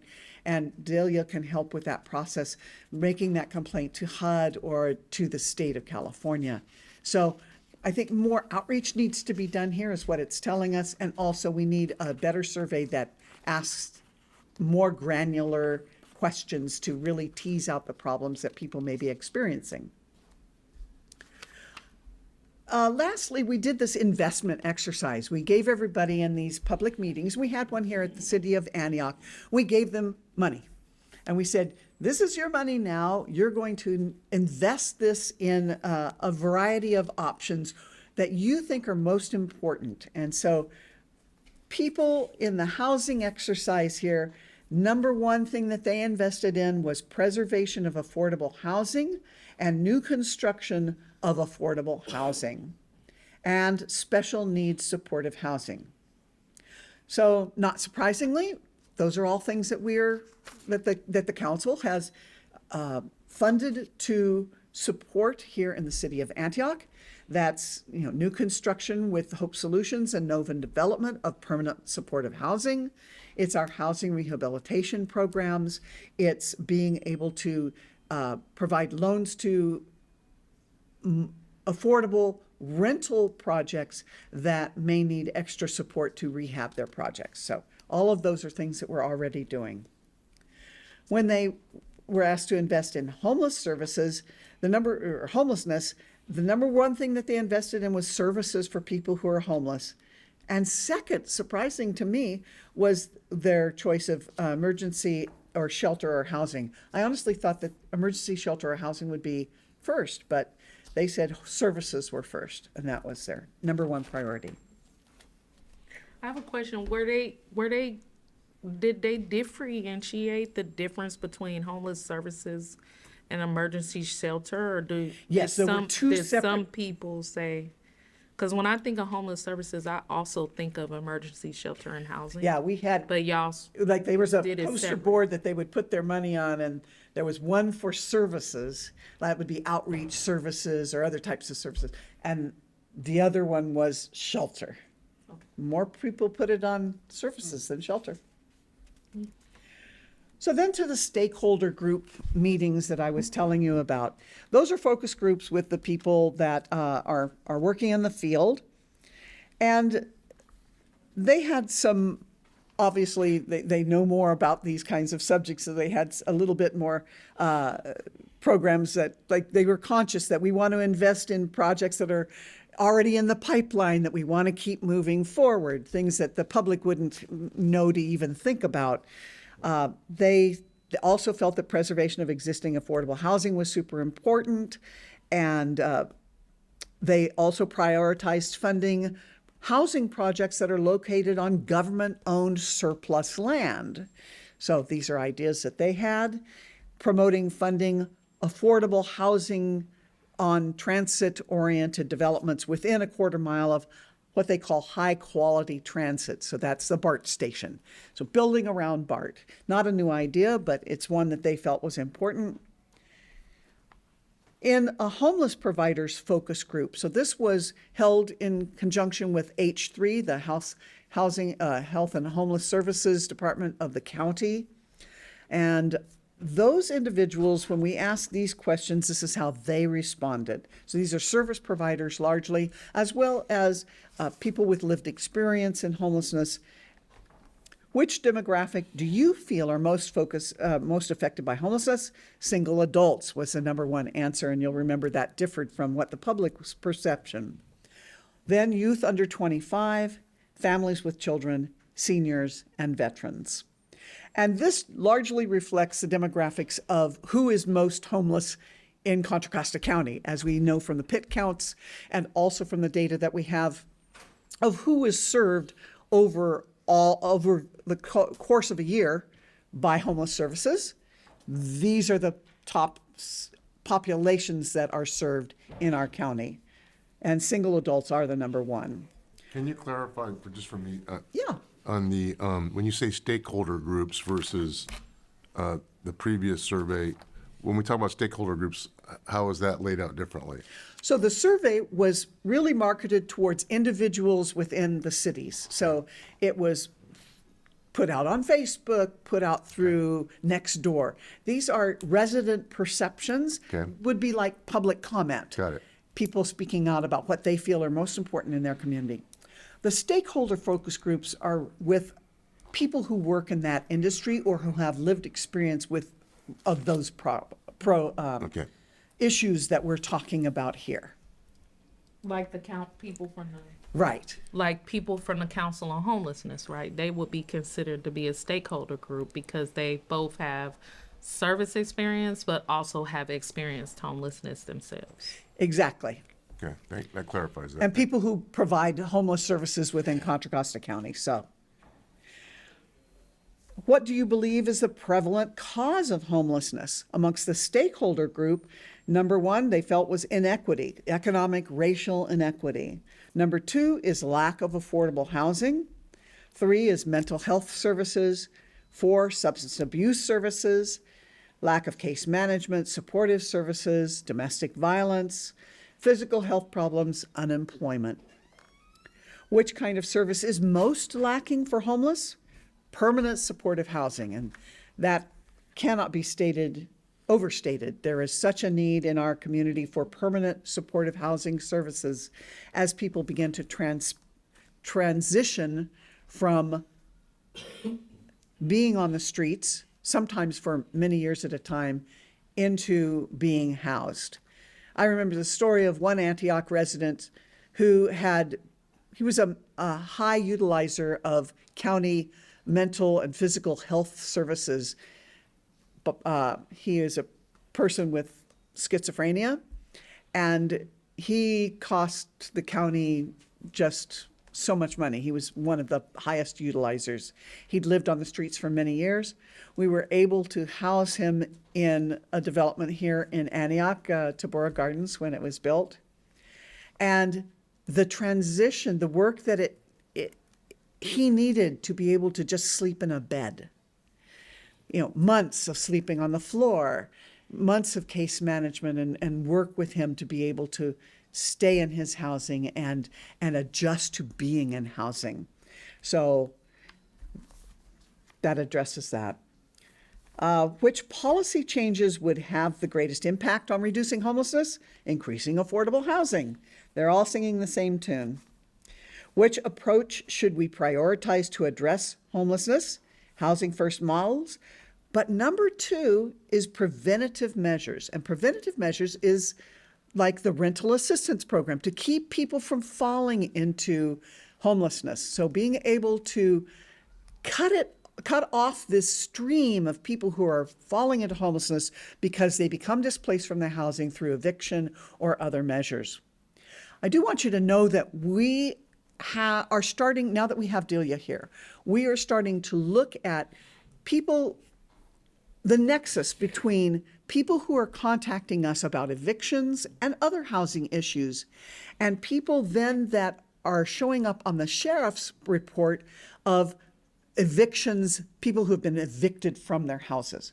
So we're able to get that kind of data and trying to figure out how we can intervene and use our housing rental assistance monies to individuals to keep them from becoming on that list. And that list also helps us determine how successful were we in preventing people's homelessness so we can gauge the investment of our public dollars in preventing people from becoming homeless.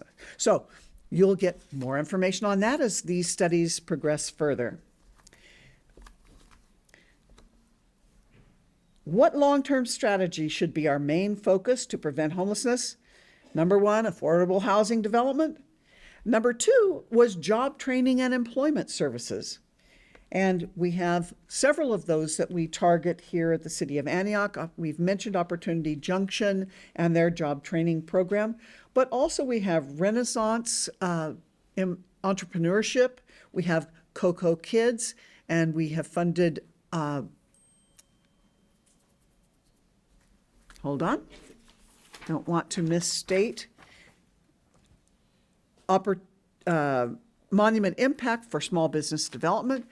Those three programs support people who are entrepreneurs who are wanting to start their own businesses, like landscaping businesses, cleaning businesses, things of that nature, who are taking matters into their own hands. Perhaps they can't find employment through other traditional methods, so they start a business, and that's a nice revenue stream for the city when that happens. So we do support those things through our CDBG and other funds here that your committee reviews. What trends have you observed in homeless rates over the last few years? Number one trend, of course, is seniors and older adults who are falling into homelessness. Next is transitional aged youth. That is youth from the age of 18 to 24. Families with children, and then they're also seeing increased substance abuse. Where do you see gaps in services? Needed, number one, stronger homeless prevention programs. And when people do fall into homelessness, quickly rehousing them. And this is something that, of course, our homeless prevention funding does address with rental assistance and with being able to quickly rehouse people through the rental assistance program. And looking for more dedicated funding for prevention, not enough affordable rental units, of course. And one of the things, what potential solutions or changes would better address your client's needs, relevant to us, is warming center in East County. That's something that we've been trying to get here for about a decade. LaVonna and I worked on that quite some time, and we were able to fund HVAC repairs at the Antioch Library on 18th Street. They have a big room there that is possible for us to use as a warming center. And they expressed a lot of willingness to work with the city to do that, should the city wish to do that. Of course, leadership has changed a lot recently, and LaVonna has moved up into doing other things. There hasn't been a push for this, but if the council or this committee wishes to look more into that, that's something that is a possibility and has been looked at in the past that you might not know about. That's the public library on 18th Street? Correct. Sorry about that. That's the public library on 18th Street? That's correct. I'm very familiar with that particular library. And so they have a room there that could be dedicated for the purpose of, okay. And they have new leadership there? Is that, you said there was a change? More leadership change amongst the council, and I'm not sure who all was supporting that effort. I worked primarily actually, with I know the LaVonna. people, I know some of the leaders at the public library, so that, I'm happy to know that so I can go speak to them. Thank you. And then just really quickly, from the non-housing needs survey. So we, as I said, there were 2 survey groups and 2 surveys listed to the public that we gave out to the public. Non-housing surveys, we were looking at services primarily, what you call public services in the CDBG. So seniors and persons with disabilities, services most needed. Number 1, as Councilmember Torres Walker was mentioning, transportation. And that was tied with senior center-based programs and services. That's what they said were number. Now, this is the needs survey that went out to the public. So these are public opinions of what's needed. And I do want to point out that at our senior center, we have concentrated service delivery at that location. So CDBG funded programs that are offered at our senior center include the Lions Center for the Visually Impaired vision screenings, care management program that is sponsored by Meals on Wheels, where people get assistance for various types of insurance and other issues, other problems that they're having, might be assistance with working things out with their kids or other things that help them to stay in their homes. And then Contra Costa Senior Legal Services also provides services out of our senior center, I believe it's monthly, to help seniors retain their housing, deal with foreclosure issues, all sorts of different housing issues, as well as other types of issues that affect not only their housing, but their ability to remain independent. What kinds of services are especially needed for families and youth? In this survey, we asked them to choose and rate various types of services. Interestingly, mental health and support services for youth and families was number one in the public's opinion about what kinds of services for youth are needed. Childcare that is affordable and high quality, and of course, we address that through Cocoa Kids and our funding there. Services for at-risk youth were number three. We offer those services through our CASA funding, also through the Community Violence Solutions, funding the Children's Interview Center for children who have been victims of sexual assault and family violence. And that was followed closely by after-school educational programs and violence intervention and prevention programs for youth. We asked questions specifically about family violence. What services are most needed for those experiencing abuse and family violence? Services for child victims of family violence, such as those provided by the Community Violence Solutions. Services for child victims of sexual assault, same program. Services for foster kids who have been abused, neglected, and are wards of the court. That would, of course, be CASA. Followed by family violence prevention and counseling, and that would be both the Family Justice Center and STAND, both of which we currently support through these funds. Mind you, the public has no idea what we fund and what we don't fund. This is just to say that we have been hearing this for a while, and we have been responding to these high priority needs now for the last 5-10 years. When it comes to health-related services, what health-related services are most needed by lower-income people who may not have health insurance? Number one was mental health services, which we haven't funded. Two is physical health services, which we funded through the St. Vincent de Paul Roto Care program. And number three is dental services, which you have an application before you for that. And number four is drug abuse and addiction services. Just want to say that we have never received any applications for funding mental health or drug abuse and addiction services. Those are mostly provided by the county services. Next, we moved on to general public services. What kinds of general public services are most needed? Number one, in the view of the public, is information and referral, connecting people with resources. Now, there's a wonderful information referral system which is 211. Anybody in the county can simply dial 211. It connects them with the Contra Costa Crisis Center, and they have specific 211 counselors that can then assist people with finding whatever nonprofit resource they might need for their for their problems that they're experiencing. What this tells me is that that service is probably not well known in our county.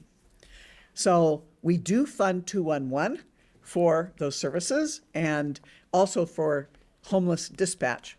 But we also know one of the reasons why they haven't advertised it widely is because there's capacity issues with them being able to respond to everyone that might need the service. So that's what I was going to say. a greater need for those services. I mean, I appreciate 211 and all the people behind the scenes, but like a lot of the conversations that I have with people is like, I will be dead before I get, to where I need to be if I wait on 211. And you got to keep calling and calling and calling and calling before you like get in anywhere. And the most successful people I've seen is those who actually have some family support, right? Like, cause if you call and they don't have a bed, you got to call back the next day. You got to keep calling. Well, if you don't have any family around you while you making those, or somewhere stable while you making those calls, then some people just stop calling altogether, right? And then they become a part of our unhoused population that's just like hanging out in encampments or are incarcerated in our jails, right? Because that, at least there you can get a bed, 3 meals a day, a shower in jail, but you can't get that in the community. So I'm happy to hear that they trying to work on capacity behind the scenes at 211, because it would be nice to get a quicker response from the county. And you're specifically talking about homeless response. You're Anything, mental health, substance dependency placement facilities, homelessness, it runs the gambit when you're trying to call that line, because sometimes it serves not just homelessness, it's people calling that line for everything. right. And that's what I wanted to point out is that the 211 line, if you're looking, for example, for services you're living in another state and your elderly parent lives in Antioch and you want to know what services can your elderly parent get here in Antioch, they triage that and refer you to different types of services. If you want services for your child and you just need to know agencies that provide those services, anyone experiencing any kind of a problem such as those can call 211 and get referrals to services. Where there is real delays is when you're looking to have a core team member come out and survey you to get a placement into a shelter or get placement into mental health facilities or drug treatment facilities. Those facilities are so impacted and the availability of people to come out and assess you is very impacted. So there's great delays in that process of it. But anybody can call 211 for anything, as you said. And it's a wonderful service to know about just because maybe you need food resources. You're a senior and you've never had to depend on anything in your life, but where are food pantries now, right? I can't afford groceries. You can call 211 and get lists of food pantries in your area and they can help you with that. So then let's see here. So general public services, we talked about information referral being number 1, crisis intervention and emergency services being number 2, food and hunger. We're seeing the cost of food rise, and if that's an increasing issue for people, followed by crime awareness and prevention. So things that we fund right now that fall into those categories: Contra Costa Crisis Center, Meals on Wheels for food for people who are homebound through either disability or age. We have the Angelo, I can't say it right, but Quinto. yes, that program for being able to provide some mental health services and intervention. And we have the violence prevention programs that we have through the other part of our department here. Then we ask questions about economic development. What do you think are most needed to improve the economy? Job training was number 1. And we fund that, of course, through Opportunity Junction, through Renaissance, and the other programs that I mentioned there. Oddly enough, pollution and property cleanup came in at number 2. We've never funded anything in that category, and I'm not sure what was on people's minds there, but I would Just love to know. transition. Just transition. So when we talk about development or new development, there's been a big pushback around building on toxic land. Cleaning up those toxic lands, right? Cleaning and clearing toxic lands, which is like one of the job sectors that could happen under just transition.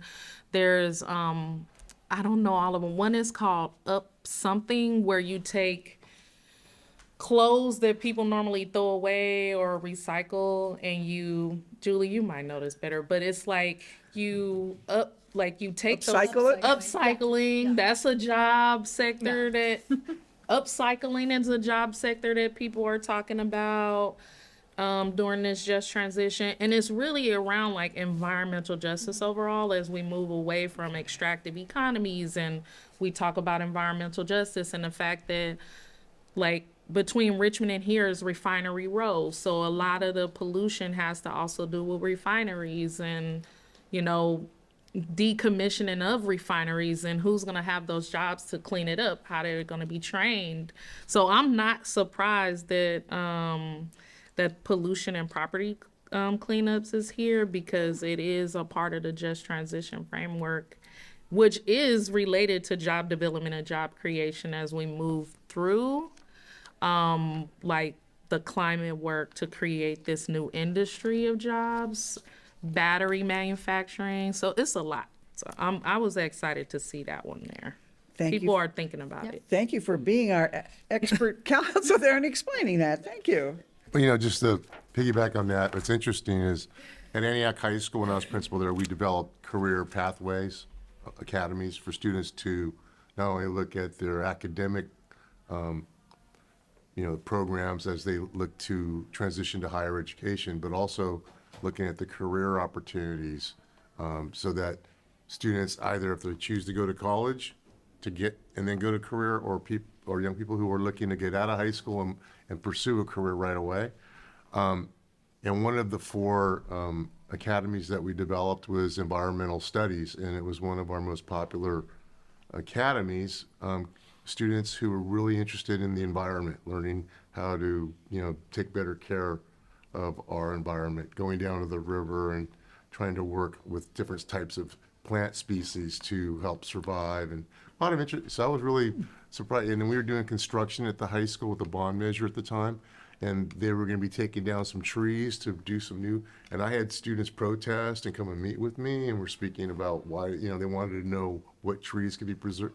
So there is a very high interest in that environmental studies element and looking how we can better take care of energy, and sustainability.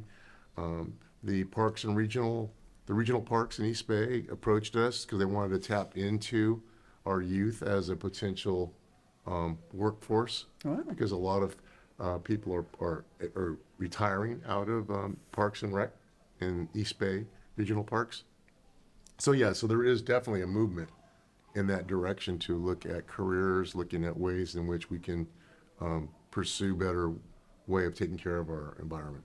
Yeah, so I see that parallel there. And I would also add that economic development is doing a lot of work to bring clean, high-paying jobs and green tech and to the city of Antioch to help with economic development, get jobs here, good jobs here. And I know that the green pathways in the Antioch schools are helping with that. There's a lot of really cool movement on that.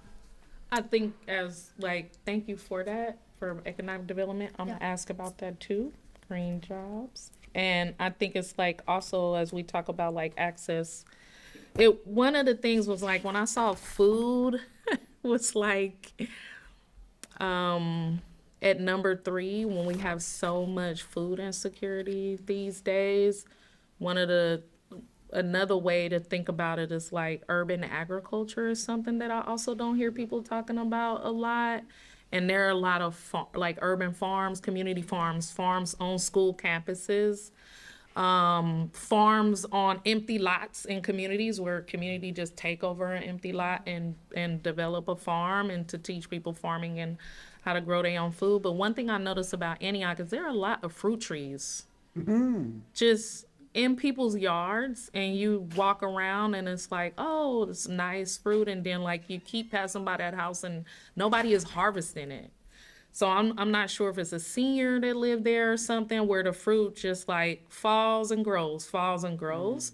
It would be great if Antioch looked into projects where young people could learn urban agriculture, food cultivation, and work with community members who have fruit trees and things like that in their yards. Because a lot of people say, I got more fruit than I'm gonna eat, or I can't do it. But if you could teach young people how to harvest those fruits and those vegetables for people, leave some with the property owner, but also take some for low-income community members. We often talk about farmers markets. It could be those residents' contribution to farmers markets to meet the needs of low-income communities. So it's a lot of jobs out there that we just haven't created yet that's related to community building, just transition, green jobs, agriculture that we don't think about. But I just think that's something we should definitely be looking into. And to tag into that, this committee has, if CDBG continues, then there are opportunities for being able in your districts, if you've got a plot of land and want to develop a community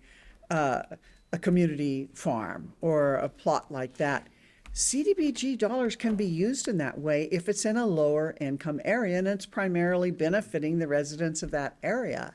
So we have another fund that I've been accumulating that was from some affordable housing development that I'm hoping grows to be large enough that you can have discretionary funds for being able to do community projects that you might get people in your area involved in and what would they like to see. And we can plan some projects like that in the future, hopefully being able to have funding going forward to accomplish some community objectives like that that would be beneficial for people. It's great ideas.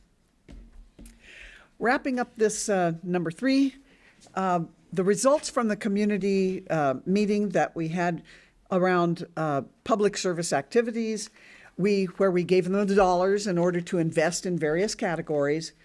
When people were investing those dollars, the number 1 thing that they invested in was homeless services. Number 2 was public facilities and infrastructures. I think that was largely at a time when we were doing a lot of street work in the downtown area there. Families and youth, and then senior and disabled services, economic development, and then lastly was a kind of a tie between emergency shelter and housing and community health. So there were also some breakout groups that occurred, those where we got people to add their thoughts about it. And those you'll find on these slides that look like this. So those are people's various Post-it notes from that kind of an exercise. Well, that concludes our data presentation, and then we'll be moving on to the next tab. Well, before we do that. Oh, yeah, I sorry. believe we need to look at public comments, if there's anybody who would like to speak to any of the items that were just discussed during this conversation on consolidated plan. Seeing none, hearing none, let's do. I can talk about. Come on up to the microphone. Hi, Julie Hoswydovich with the City of Antioch again. I just wanted to touch a little bit on the food rescue aspect. For starters, there's Contra Costa Fruit Rescue, which is a nonprofit organization that does urban gleaning, which is what you were referring to. Basically, what that does is encourage residents to sign their trees up with them so that then volunteers come out and pick the produce for them. That program specifically started in 2023. I want to go on record that the 2023 date is not just something that was living in my brain. I did look it up to make sure I gave you the right information. Additionally, as I'm sure you've tired of hearing about by now, we have SB 1383 implementation, and we are in the process of launching our contract with Food Shift as a consultant to assist local food generators, such as restaurants, with their edible food recovery. And then as part of SB 1383, we also work with our local food recovery organizations, and those are all promoted. The local organizations are listed on the city's website under SB 1383 implementation.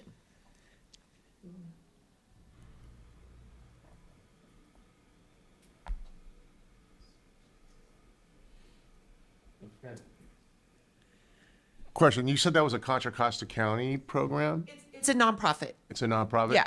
So it's a nonprofit. It's a somewhat grassroots organization that's created to go out and pick fruit.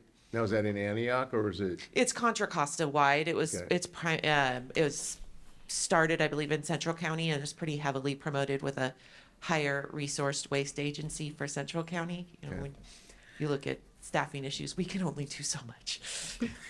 I think it would be good to see if they will work with our schools. Yeah. And our young people. It's one thing to have people come from outside of the community to do it because there is a need, but like, do they work with young people or folks in the cities where they working with to do the, It's a volunteer driven, so if we had volunteers out here and we had fruit trees registered, those would be connected.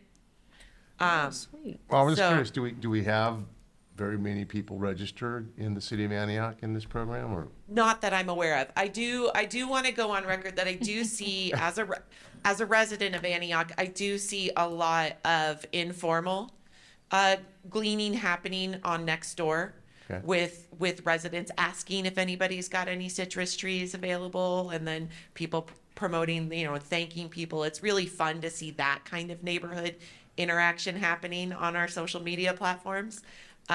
So we do see some of that sharing happening on its own without an organization, but I have not gotten any really data or tracking on the Contra Costa Fruit Rescue Program. Well, I'm just in the wondering, last because couple of years. we know each other well from the high school days. We go way back. Not as students, but as a parent and Yeah. as a, but, And as I'm Career Technical Advisory Board as well with the school district, so. but with that being said, I think the environmental studies program, students would be all over that, I think, if there was a way to kind of connect and organize as a community service. I think that's a great idea. Maybe that's. I also think it's a really good idea for Dozier Libby. Okay. Because there's such a nexus with public health and adequate nutrition. And so working with their health aspect and increasing healthy access to food would also be a really good thing for Dozier Libby as well. Yeah, because I mean, like, even in my residence, I have a bunch of lemons, for Mm-hmm. example, that I can never use enough. And so I'm giving them away to friends or whoever wants lemons, but that just raised that thought to me that many people, my parents have fruit trees. And yeah, if there was some way that we could market, promote that a way to, if you have fruit that you'd like to donate to a certain drop-off location, or people will come and help harvest, whatever, I think that would be great. At a bare minimum, we can do some posts. I'll check with Contra Costa Fruit Rescue to make sure they can handle us blasting it out on Nextdoor. Sure. But we do have the agency account for Nextdoor, so that is definitely some stuff that we can work on. Yeah, if you can just share some more information with that, that'd be helpful, because I think that would be really something that people would be more than willing to do, if they just were more aware of it. Because I know that, just like me, for me, I have this lemon tree that constantly I'm giving away, but if there's a place that I could take those lemons to that someone would truly benefit from, I would love to just donate. And I'm sure there's a lot of people who I similarly. would also very much recommend checking our city website for all of the local food pantries, because I am quite certain that they would also love to have some of that Sure. fresh fruit, those fresh lemons as well. Okay, great. And they gonna need it under this administration. Yes. Okay, discussion? It felt like we did. Oh, sorry. It felt like we did have a discussion. And I wanted to go back to the comments around the survey saying, that we need to not only develop more affordable housing, but we need to figure out how to preserve the housing that we have. And I remember a few years ago, cities like Richmond went through RAD conversions, where like if the city ran their own housing, they use a RAD conversion process to basically like offload that housing to a management company or something for like 30 to 50 years, because they didn't have the money to redevelop it. And when you do a RAD conversion to a property, then the new owner will do all the upgrades, and the city will no longer be over its own housing. So I know Richmond used to have its own housing authority. It doesn't now, it's under the county, but they had went through a lot of RAD conversion processes before that. And I also know that the county housing authority also took a lot of units offline. I can't remember where it is in Concord, but there's a housing development that used to be ran by the county housing authority that actually was taken offline. So now it's just sitting vacant. And when you talk to the county about it, it's because they don't have money to like build them back up, right? Because they have allowed them to just kind of like deteriorate. And so I think that piece kind of spoke to like what are the like, how do we prevent housing from deteriorating so much that we have to take those units offline when they could be accessible to, for affordable housing? So I think like just for the group that did this survey, it's the consortium. Yeah, our I CDBG would- group.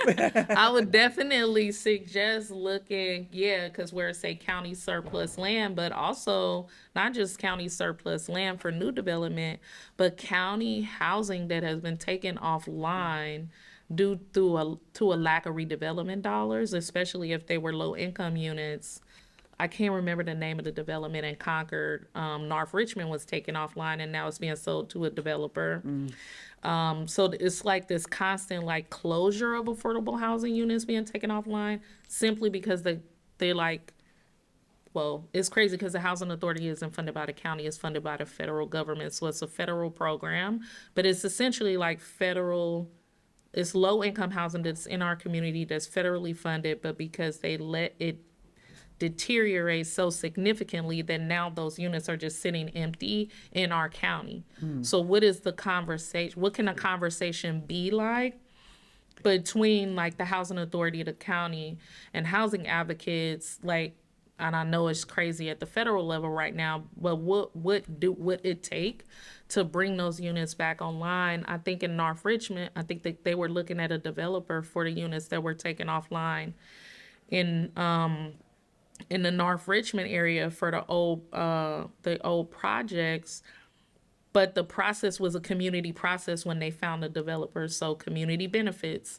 What do the community want to see? So it was a collective process with the developer and not just the county selling the property I to a don't developer. think we have any units like that with the housing authority In here, Antioch? In Antioch. The most deteriorated I can think of is that senior drive-through, this like the bungalows. Not Elder Range. You're thinking about West Ninth? Yeah, that's crazy over there. Yeah. I've often thought people have died in their units. Cause it's just so, it's so like, I actually really had to do a welfare check. I had to call the police department to do a welfare check over there once. But I think like that's one, and that's check. senior housing, right? Yeah, Elder Winds. Elder. But we can check. I don't want to get to, because our time is so Yeah. limited. We have an action item. I don't Yeah. want to get distracted, but we can So definitely just wanted check into to these throw that things. Yeah. out there because it's not just what housing could be preserved or provided in Antioch. Like homelessness is a county-wide issue. So it's really not just about what are those properties that are sitting vacant in Antioch. It's what are those properties that are sitting vacant across the county. That might be a helpful conversation for the consortium to have at that level. Good, thank you. Just one comment on some of the discussion here. The rehabilitation program, I think I'm not sure what the right title of the program is. Just the habitat. Housing rehab program. Because I know I have firsthand family members that have benefited where they can pay back the loan that they are able to receive to support them, Right. to be able to deal with home challenges, home problems that they don't have the means to financially support. Right. And if they're not, if this program affords the opportunity to have, to rehab your home, whether it be heating, HVAC, whether it be roof, with, because without having that available, then those homes will not get served, and then health issues become an issue, and potentially the home's uninhabitable, and then people have to move. So I see a value in the rehabilitation program that we've been funding previously, and I have firsthand experience of seeing how that benefits people. So Thank you. You're absolutely right. Predominantly the people that benefit in the housing rehabilitation program, we make about 10 or so grants of up to $15,000 a year, and we do about 3 or 4 loans. Loans are always paid back so that we have that revenue to keep the program going. And the really addresses the most pressing needs. If you've got a hole in your roof or you no longer have heating in your or air conditioning in your home in our city, if you have a water heater that went south, as long as you're a low-income homeowner, you can apply to this program for grant funding, and there's a tremendous need to prevent our older housing stock from deteriorating and eventually being lost to the market. So, absolutely agree. Okay, we'll go ahead and move on to item 4, which is development of high and medium priority needs. And so review of broad consortium needs categories and then development of an Antioch priority needs for 2025 to 2030 consolidated plan. Staff presentation. So now you know about all the needs in the city of Antioch. How we handle this on a consortium level is that there's only so many things that are eligible for funding with the types of monies that all of us in the consortium get. And again, the consortium is the cities of Antioch, Concord, Pittsburgh, Walnut Creek, and then the county on behalf of all of the other cities. The federal funding that comes to us for lower income neighborhoods and lower income residents has restrictions on it, can only be used in certain ways. And so we have divided those over the years into certain categories, and we look as a consortium, we look at these categories every 5 years and we revise them and refine them. And we have come up with certain categories of goals. And we're going to review those. Then within those goals, which is about anything that you could possibly fund or want to fund with CDBG and other funds, then you kind of add the nuance to what are we going to accept applications for? What do we really want to fund over the next 5-year period? Now, you can always change these, but generally that doesn't happen because the goals are broad and your targeting is based on what does the city really need? And what this helps to do is ensure that over a 5-year period, if city councils change, if priorities change, that this remains stable. You've got a commitment here to addressing the most urgent needs the city has, and this is going to be your approach. And yes, like when COVID happened, we did what's called a substantial amendment to our plan. We added more funding for economic development. We added more funding for health-related services as we saw the racial and economic disparities that individuals faced because of the pandemic. So it can be changed, but in general, this is to guide our funding over the 5-year period. The broad categories that we have, you're already have a glancing familiarity with because it's on the sheets of the applications that I gave you. I put them all under these various categories. It's AH1, new construction of affordable rental housing. Affordable housing, or AH2, increase home ownership opportunities. AH3 is the preservation of existing affordable housing stock. AH4, permanent supportive housing and special needs housing, which is new construction of those types of housing. For homeless services, the categories or goals are H, or homeless 1, housing and supportive services for homeless, and H2, rapid rehousing and homeless prevention. Then under public services, the categories or goals are CD, or Community Development 1, which is General Safety Net Public Services. That's kind of a catch-all, but your health-related services go under that. Job training that doesn't qualify by HUD as an economic development opportunity comes under this category.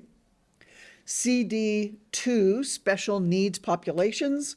These are populations that HUD identifies and include people with special needs, like people who are elderly, frail elderly, persons with disabilities, battered spouses, abused children, persons with HIV or AIDS, illiterate adults, and migrant farm workers.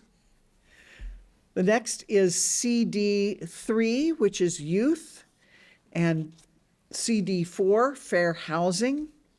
Then for economic development, And infrastructure, public facilities, the goals are economic development, to expand opportunities there.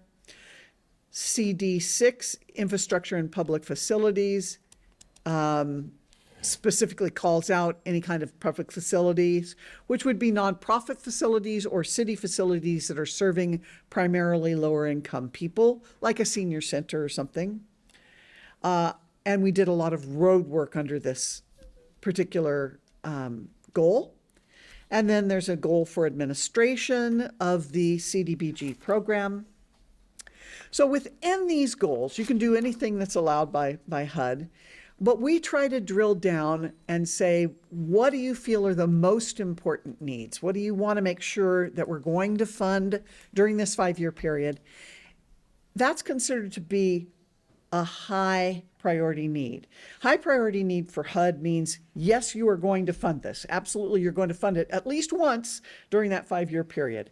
And because we have a 2-year funding cycle and then a 3-year funding cycle, we're either going to fund it for 2 years or 3 years. So, pardon me for this. I'm going to put this on Do Not Ring. So within these, you have your high priorities, meaning you're going to fund it. Medium priorities means, I'm going to hedge my bets. We might fund it, we might not fund it, but we categorize it as a medium priorities. And then we don't have to list low priorities. We're simply just not going to fund those things during this 5-year period. So I've got some things that we know are coming up or that we are funding with other sources. And so I took these goals and I listed why some of them are already considered to be high or medium, and which ones really require you to decide what their level is going to be. We already have loans committed for new construction of affordable housing, so that's automatically a high. Those will, hopefully we'll see that housing in the next 5-year period.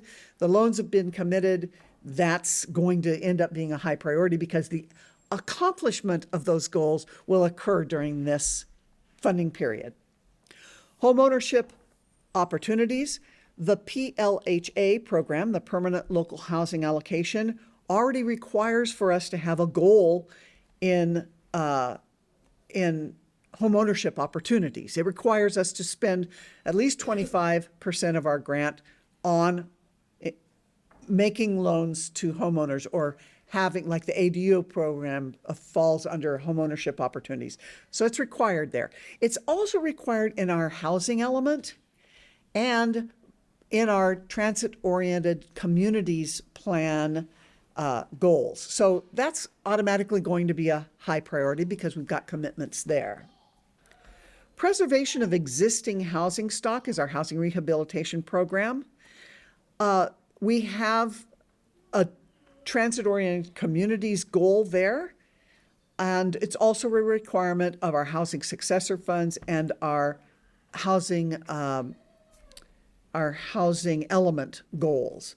So we know that's going to be a high priority. Permanent supportive housing, that's the housing for homelessness that we have committed through 2 of our loans. So we know that hopefully those are going to come to fruition as high priority for us to see the results of that investment in this next 5-year period. What the difference is between AH1 and AH4, the Novan development has both supportive housing units for homeless, 40 units of that, and they're also proposing another 20 units of just affordable rental housing. So that's why both of those Nova development actually ticks off AH1 and AH4. So that's why all 4 of those I've marked as high. Where we need to make decisions is about homeless services. What kinds of homeless services are we going to fund? And also we need to decide about general public safety net services, special needs population services, where we've funded most of our services for people who are disabled and also those who are seniors. For our youth services, then we get down to fair housing services. That's required both by our housing element the TOC plan and HUD CDBG dollars require that we fund those types of services. So that automatically has to be a high priority. Economic development's not required by anything that we have, so you can decide whether you want to fund it or don't fund it, or what kinds of things you want to fund there. And then infrastructure or public facilities, it's not required by any of our funding sources. However, it might be good to see that as a medium priority in case we are not able to spend all of the CDBG specific funds on housing. There are regulations about how fast we have to spend down our CDBG funds. If we get in a pickle, we can't spend it on housing, it's good to know that maybe we can put that into a last little bit of infrastructure work on streets in a lower income neighborhood that would be eligible for that funding. And then Scott would be able to create some sort of a plan around that. So keeping that as a possibility leaves the door open in case that should happen. And then administration, of course, that's required that you administer the HUD funds, and that automatically has to be a high priority. So we've got some questions that might help you narrow this down. And I can tell you what we've done in the past, and you can see if you agree with that, if you want to make changes to that, and those will become our new high priorities. So in general, over the last 15 years, all of the city councils that I've worked with have agreed that the funding, because it's very limited, it's only $850,000 a year. We're not talking millions in general fund. This doesn't have any general fund money. It's simply this 850 that comes, and then the housing funds, which are reserved for housing purposes. So in general, the historic council priority has been to fund the most vulnerable populations with the least access to resources. And in there, we're talking about abused and neglected children, elderly people, people with disabilities, the extremely low and low-income households that are 0 to 30% of the area median income or 30 to 50% of the area median income, and unhoused individuals and families. That has been historical priority set there. I want to stop just a moment because I see that we're at 12 o'clock and I want to check in to see, this is an important step before you make your decisions. It has to be, but we would need to continue the meeting, I believe, and I need to check in with CCTV to see if that's a possibility to continue it for a few more minutes. We have the okay from CCTV. I believe I told you 12:30 just in case, but I might have. I'm good till 12:30 as well. Okay. We will definitely be done by then. Okay, great. Then we can proceed. Thank you so much for your flexibility. So these funds for the last 15 years have been targeted at that income level and to those most vulnerable or most disadvantaged people. So maybe the first question is, do you want to continue that? Or are there areas that you've heard or heard me speak about, or Olivia speak about, that you would like to see other programs? Or if you're not really sure, what programs come to mind that might not fall into those categories that you might want to fund? Well, I've made notes as we've gone along on various programs that have been currently funded that address some of the high priority needs that I see here. But I don't know them well enough to speak to how they match up. But in general, I would be in agreement individually that that's the focus area, is our most vulnerable population in the city. When we talk about youth and families, we look at victims of domestic violence, or, to me, I would think that would be consistent as a priority for our community. So, I mean, you said previous councils, that's been a high focus. I could see why that would be. And I think those needs are even greater today than they were probably 15 years ago, 10 years ago, 4 years ago. Just my thoughts on that. That's true. It's HUD money, so it should go to the highest need communities. I don't have any problem with continuing to serve the stated individuals here as previous councils. What I'm struggling with is there seems to be 3 required fields: H2, increase home ownership opportunities. Fair housing seems to be a required field. Administration seems to be a required field. And between H1 and H4, well, I guess AH1 to AH4, we've already funded some projects like that. With AH2 being a required, not necessarily 1, 3, and 4 being required, but we have funded some of those, right? Yes, and actually in the TOC plan, that's the Metropolitan Transportation Commission and ABAG, Association of Bay Area Governments, their transit-oriented communities plan. If we're in compliance with that plan, it enables us to get several millions in dollars in transportation funding. Now that we have a BART station, I'm only getting involved in this now that we have a BART station because there's a new plan that's being developed. I believe there was a brief presentation by planning to you about this plan. But in order for us to comply, we have identified several things that they want to see. We have a menu of options, and in one of the menus, there is housing for like housing ownership opportunities and ADUs and housing rehab. That all falls into one column, and we need to fund 2 of those, housing opportunities and housing rehab. So our compliance with this plan over 5 years depends on us providing those programs. Otherwise, we don't have compliance with that plan.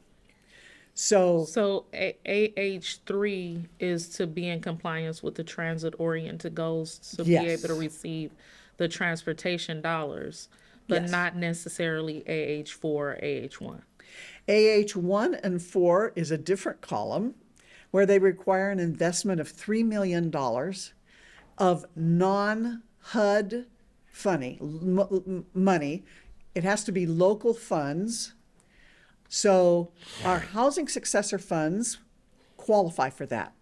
And that is one of the reasons why we took the action of allocating $3 million to these 2 housing developments to be eligible for this TOC funding and to be in compliance with the plan that we are developing now to be submitted to them. So housing successor funds supports AH1 and AH4? Housing successor funds support 1, 2, 3, and 4 in some way or another. PLHA funds also support 2 and 3. And CDBG funds were committed to 4, which is permanent supportive housing. And that was like in the past. That was last year, correct? Well, and we talking about moving forward. Correct. And so when we look at moving forward, the transit-oriented housing goals, AH2 is a required field, and AH3 needs to happen in order to be allowed to be in Right. alignment with transit-oriented go. What I'm trying to do is prioritize, because it's like we could say, we want to do everything, but also I think anything that can be funded directly through housing successor, PLHA, or CDBG, I'm just concerned about anything that's going to require general fund money. We don't deal with any general fund Right. monies here. So it's just like we just got to make sure that we can. Yeah. So for for H1 and H2, are we funding any of that right now? So AH1. No, I mean H1. Oh, H1. There we go. Okay, so moving to homeless services. Yes, this is, we have, well, our approach has been, we are able to spend $250,000 through housing successor funds for homeless services. And we're able to spend that annually for as long as those housing successor funds last, which is only projected to last for maybe another couple, 3 years.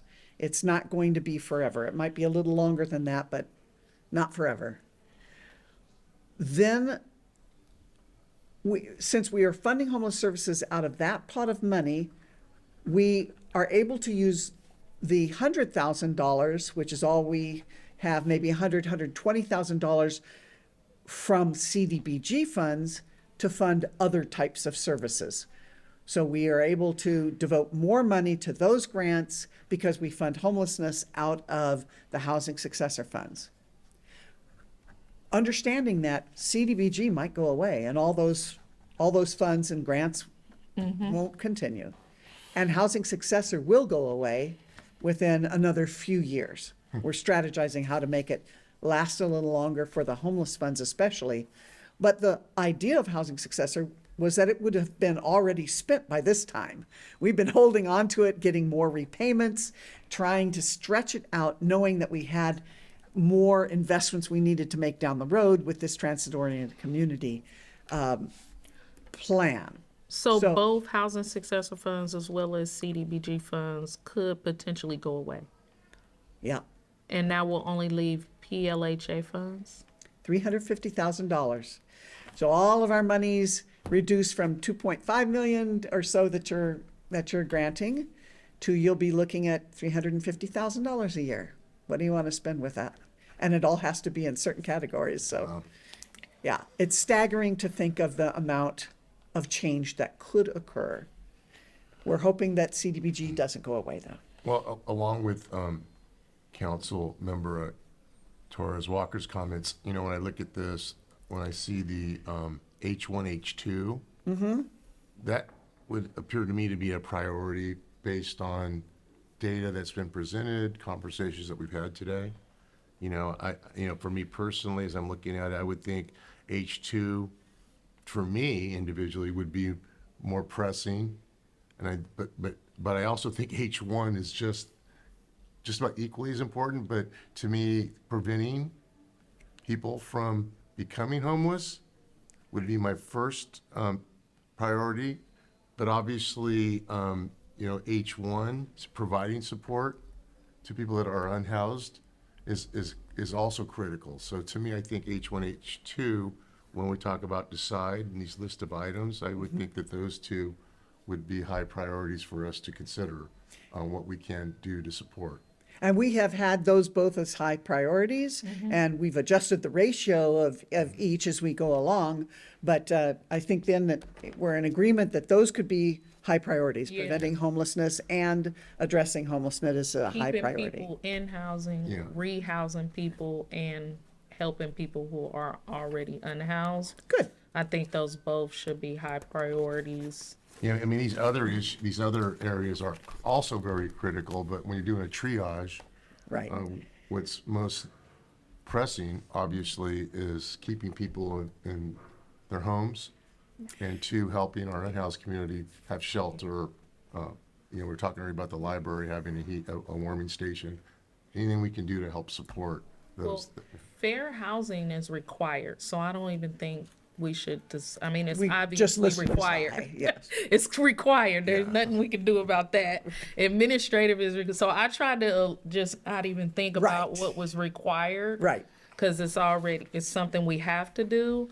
Yeah, I all we think have to do is on the decide ones, figure out which Yeah. ones we want to do. Definitely, when I'm thinking of CD6-6 infrastructure and public facilities, I'm thinking more of so I've been kind of recovering, so I gotta protect my energy and rest. So I wasn't at the council meeting last night, but I did watch it, and traffic calming is super important. And you mentioned that some of those infrastructure and public facility dollars were used in the past to like work on streets and paving through, is it community development?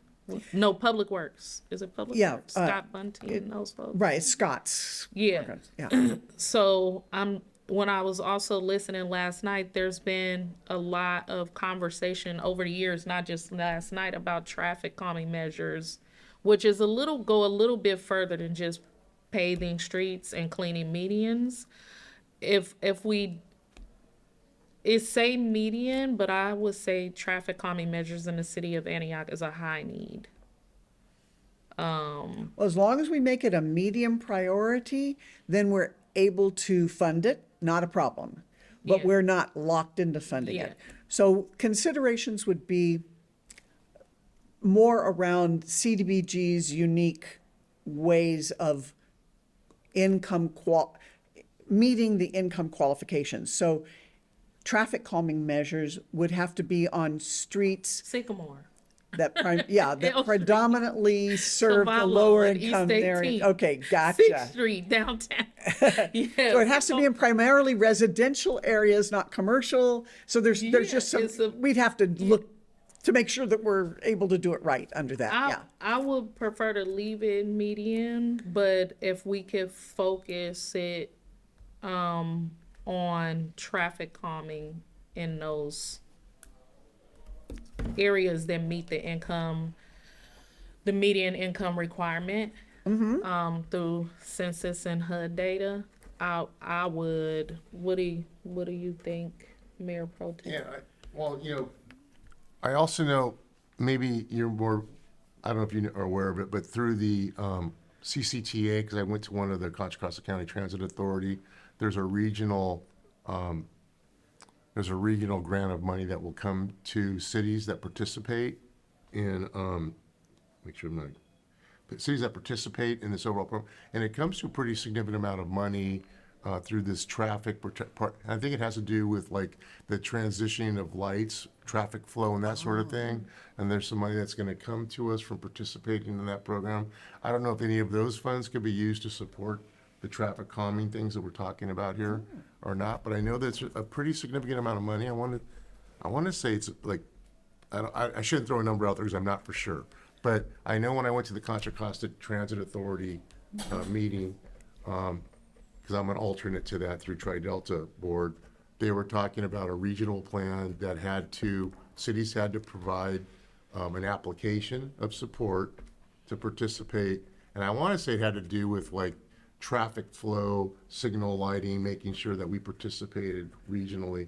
And along with that came a pretty good amount of money. I want to say it was like 2 million over 2 years. Like they'd fund one, and I think in one of our previous meetings, we actually approved a plan to participate in this regional, which would then bring money to the city of Antioch, and I think it was 2 payments, one in March of 25 and one of March of 26.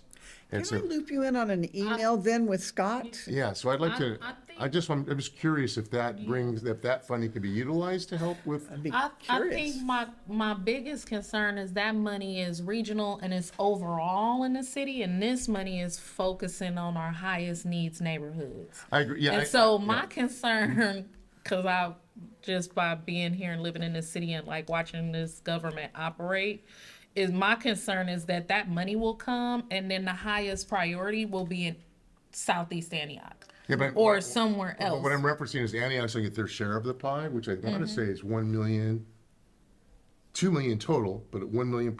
So I don't know how those funds can be utilized, if it has to go to. Let's find out. I'd like to find out about that because I do know that we submitted an application to participate, which is going to bring so much revenue to the city in regard to traffic. But I don't know if it can be utilized to support some of the things you're doing. But I share, like last night when at the meeting, I was sharing about city lighting, for public safety. That's an issue with the LED lighting, and the street obviously is another one, and especially in low income areas of our city. So I'm curious to know about but I do agree with you, it should remain medium, because I do think it's a pressing issue. It was brought up last night during the city council discussion about some areas have been neglected or not treated for X amount of years, and how are we going to prioritize bringing those services through, public works? Right. It's called public safety by environmental design. Okay, When you use lighting and other structures to create safety rather than using enforcement. So that could be increased lighting, traffic calming, Yeah. it could be vegetation, cutting back vegetation and stuff like that. But I think like the specific thing about this funding is it's meant to serve our highest need communities. And my concern about not being specific in some areas is that decisions could be made to not use that money for the highest need areas, and traffic calming is one that I've heard over and over again, particularly in District 1, which has old infrastructure that hasn't had a lot of investment, no undergrounding, no of electricity, no nothing. So I'm just wondering, how specific can we get with these things? Better to remain general, like if we say, Traffic calming is general, but yeah, we can say public facilities, infrastructure is going to be a medium priority, which allows us to fund it. And then we always have to get in an application, of course, has to come in under our regular grant cycle, which would be 2 years from now, because you already have the applications for the first 2 years. So it kind of takes a little while. So it sounds like maybe these other funds might be faster, but maybe our funds can augment. We can always do lighting. So it's a conversation with Public Works to loop us all in and make sure that those priorities get Yeah. developed and get into the 5-year capital improvements plan, right? The CIP. but My I support what you're my saying. concern is if we say public facilities, after last night's meeting, cities might decide that they want to use this funding to rehab You make the the decision. basement and the second floor of City Hall. You're making the and I don't see how that's recommendations. meeting the needs of low-income residents by rehabbing Yeah, no. City Hall. You make Most the of us recommenda- don't even go there. All the applications come to you. You make the Okay. recommendations to city council, so. Well, I would agree that medium and highlighting that area is- Good. is something that Okay. we We got a both feel- few more to get General through. safety net public services is a high. Okay, so general safety net, that includes, it might in the future include tenant landlord services. Right now, we've had a health services in there. Do we see a need for funding health services in the future? Those are questions to ask you. Employment services, like the Opportunity Junction Tech Center, as I've spoken about, that we've funded. Do we want to add a percentage as a guideline or just kind of leave it open? Those are consideration questions. For special needs populations, we've mostly served seniors and disabled in that category, as well as battered women and children. And then on the youth category, I don't know what happened here, but something got messed up because all the questions remained the same. So ignore those. I'll have to correct that for the final staff report. For youth, we've mostly funded abused and neglected youth. We've had the Children's Interview Center. We've had the Bay Area Crisis Nursery, which has taken advantage, a lot of people who are homeless with children have been able to put their children in there for like a month, or children at risk of violence are able to be dropped off there for a time. So we've had also CASA in that category. And then economic development. The main decision there is the council used to have the maximum percentage in that category at 10%. And then it kind of eked up to 12%. And then after COVID, they said, okay, we want to increase that to 15% of the allocation, not more than that amount. You don't have to fund it at all, or you can put a limit of some sort on it. So those are some. What did it fund? In economic development, currently it funds for micro enterprise development, which are small businesses, Coco Kids, which is family home child care businesses. Monument Impact, which is small business support for micro enterprises. Opportunity Junction for their administrative careers training program. And Renaissance Entrepreneurship Center, which is also micro enterprise development, primarily, both Monument Impact and Renaissance are primarily businesses that are being developed by minority populations, so Spanish-speaking populations, Black African-American populations are their focus. And we're funding them at about 15% right now of the entire grant. Okay.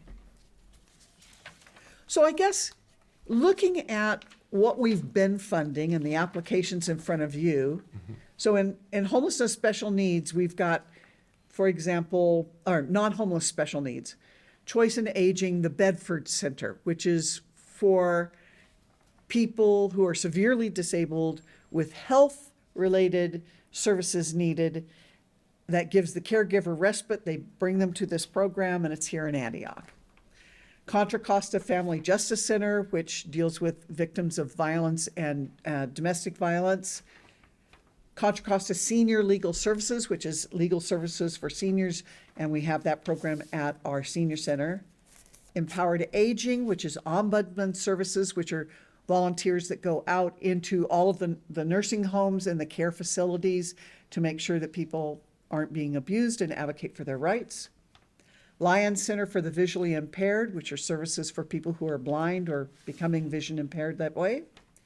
And then Meals on Wheels, which is the care management program at the senior center, and the meal delivery program to seniors and disabled people. This is under special needs? That's under special needs categories. Good. When I looked through the binders and went through the various, the ones you just named off are all ones that I rated high. Right.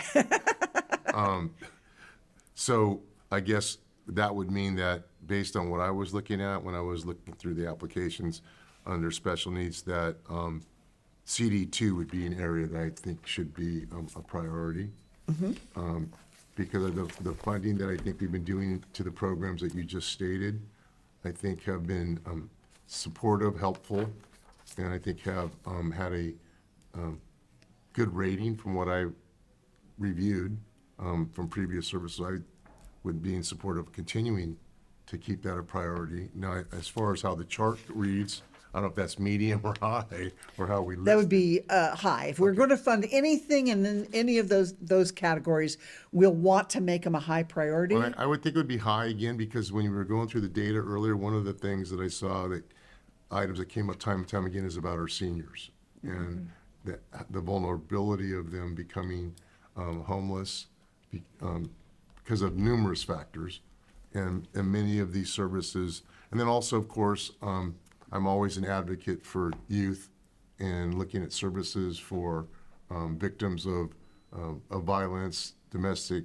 issues, and so forth. And I know there's advocacy and support that I've read in some of the applications that do outreach to families, even if it's temporary placement for domestic or violent issues. So to me, that's one area I'd like to speak to is CD2. Are we making decisions on the applicants today? No. I- So all we're doing is saying, are we going to fund anything in those categories? Are they high? I think for the youth category, given, the trajectory of the city to start to invest in young people and families, because when I see youth, it's just like, but really when I read through what's been funded, it's actually youth and families. And when you just see youth without the slash or and families, it could look a little weird, but I think because I think that is a high priority. One of the questions I do have is Antioch actually has a high rate of foster youth, as well as a high rate of youth and families impacted by criminalization. And so at one point, the city of Antioch had the highest rate of young people with direct referrals to the district attorney's office and the highest number of young people incarcerated in our juvenile halls. And I was actually surprised to see that none of the applicants serve that population. And so I think how has the city been more intentional about the application process and people knowing the actual need? Because when I think about foster youth and families impacted by incarceration and criminalization in the city, which is a high need, but also it's a gap in a service that I don't know why, and I don't know why. We funded CASA for a long time, but services for youth who are impacted by the justice system, I've never gotten an application. Now, the way that it's marketed pretty broadly to over 600 agencies that serve, and anybody can request to get on the mailing list if they just call me or email me. There's a master list that's maintained by the county. They do an email blast to everyone, and every time the application period opens up. So mostly anybody that's interested, they need to be a 501c3, federally recognized, but they can apply to get the application. So I would encourage anybody that you know that's in that service field To to give us a call. Yeah. Well, one thing I can share is I sit on the Antioch Community Foundation Board, and part of the funding comes from the Youth Promise Grant from the Contra Costa Probation Department. And so the ACF, the Antioch Community Foundation, provides many grants to nonprofits, and many of the nonprofit agencies that receive funding are doing the type of work you're talking about, working with youth who are either on probation or in some type of foster care, and they're all nonprofits, 501Cs. And I think we give out close to about $250,000 annually to nonprofits that serve Antioch. So there is some of that happening in other programs, maybe not necessarily here, but I do know that we fund programs that are serving our youth and families, and actually are most at risk, because that's what that probation funding is for. It's called Youth Promise, and so there are funds that annually are going out to nonprofits through the Antioch Community Foundation, and that fund was started years ago by NRG.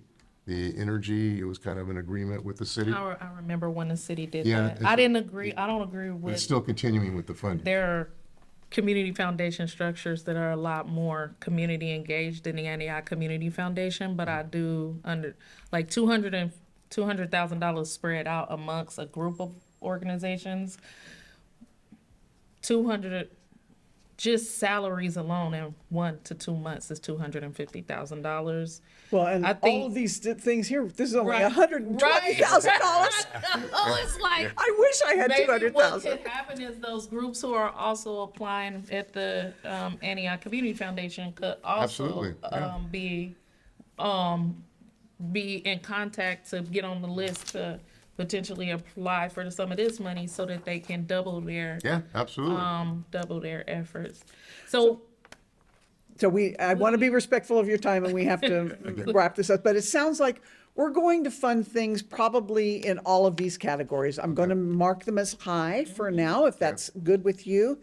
And then as you read the applications, we want to drill down on some of the nuances there about what types of youth services do you want? Should it only be for people who are abused, neglected, or should it be general tutoring and recreation or things like that? So just as you're reading those applications, be mindful of where do you think that the best use of this funds is? And we can get into that in the next meeting. Okay. And then that's all I have here. one more question. These applications, they're not for the 5-year cycle, are they? 2 years.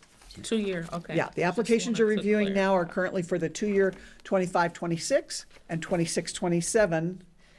And then in 26-27, we will put out a new call for applications for a 3-year process, a 3-year granting. Sweet. Great. Are there any public comments on this? Anybody? Okay. Hearing none, seeing none. I think we've already had our discussion, I guess. So I guess the next item we move to is upcoming future agenda items. Is that correct? Is that where we're at? Yes, so April 16th, and I'm going to just check to see if she was able to tell me about the. Oh. Pardon? Oh, community grant process. Yeah, we're having to skip that. I'm sorry, yeah, I was actually thinking we were talking about that because we were just going through the grant cycle of 25, 26, 26, 27, so I was getting the two kind of. So on item number 5, community grant process, review of applications and discussion, review of rating and ranking, that's kind of what we briefly discussed about what our next steps are in terms of these binders and reviewing and coming back with, being prepared to come back. I think we talked about earlier, the date was going to be the 30th, I think it April was. 16th. I mean, is it this, I wrote it down earlier. April on my note. 16th, if that, is that the, I think, we- Another meeting, April 30th. yeah, I was Oh, getting, wait, I remember April 30th was in my mind. I didn't- was it April April 30th? 30th was the, Sorry, Yeah, I remember writing down April 30th. April 30th, there we go. Yeah, we got it April 16th, and then we added April 30th. Yeah, that's what it was. Got it. So So if you can have do your. we want to move it? I mean, like, just because 5, right, we didn't have any public comments. Right. And then do we want to move the item, or do you feel like we have all of the tools that we need to be able to review and everything before the meeting on the 16th? I think it's all in your binders, but if you have any questions, I'm happy to help you one-on-one. Just let me know. If you run into snags, give me a call. You have my cell. So that's our to-do is to review the applications that you've provided to us and be prepared to discuss when we come back on the, is it the 16th? Or 30th. No, I there's think 2 at the dates. 30th, There's 2 dates coming up, right? There's- What's happening on the 16th? Yeah, we have the yeah, 16th. 16th, forget that. Oh, I think, sorry. I think I we had can both postpone it dates. till the 30th. Okay. You don't gotta that- twist my That's arm. what threw me off. Take it off my calendar That's why I kept right saying. now. Yeah, it was the 30th, Thank you for right? catching that. Thank you. Yes, So that's our homework assignment before the 30th, is to review what's in the binders to, so we're looking at the applications, ranking them right, doing your scoring. to our best of our ability. So when we come back on the 30th, we can speak to what we've reviewed, share our thoughts and comments, and hopefully come up with some type of ranking, or Correct. that's our goal. Okay. And as far as public comment on that, this is the process that we're going to follow. Is there anybody that would like to speak to that or ask any questions about that in the audience? Nope. Okay. Committee discussion, so are you okay with that, Tamisha? We'll work on this individually, and we'll come back hopefully prepared to be able, and you're available to meet with us. I Yes. met with you once before, maybe I can do that again if I have more questions. Okay? And, okay, then moving on to item 6, upcoming future agenda items. Deliberations. That's kind of right there, right? That's kind of Right. what our next agenda items are. Deliberating now will be April 30th. Correct. Yes, okay. So I'll make sure I write that down. And we have no meeting on the 16th, okay. Okay.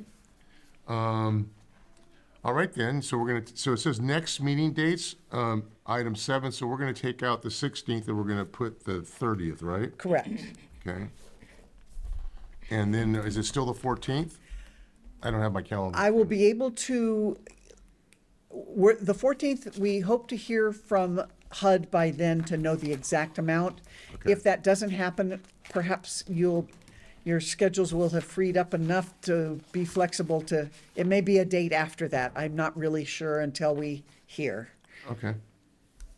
So right now, the 30th is for sure, the Yes. 14th is tentative? Yes. Okay. Is there, so do I just email you all to get the maps? we're working, Okay. we can work on the maps and we can send those to you when they're done. Great. Okay. I think we've covered everything that's here, so I'd like to entertain a motion to adjourn. Motion. Second? All those in favor? Aye. There you go. Okay, I Thank think you. we're- and thank you. 12:41. Covered a lot of information.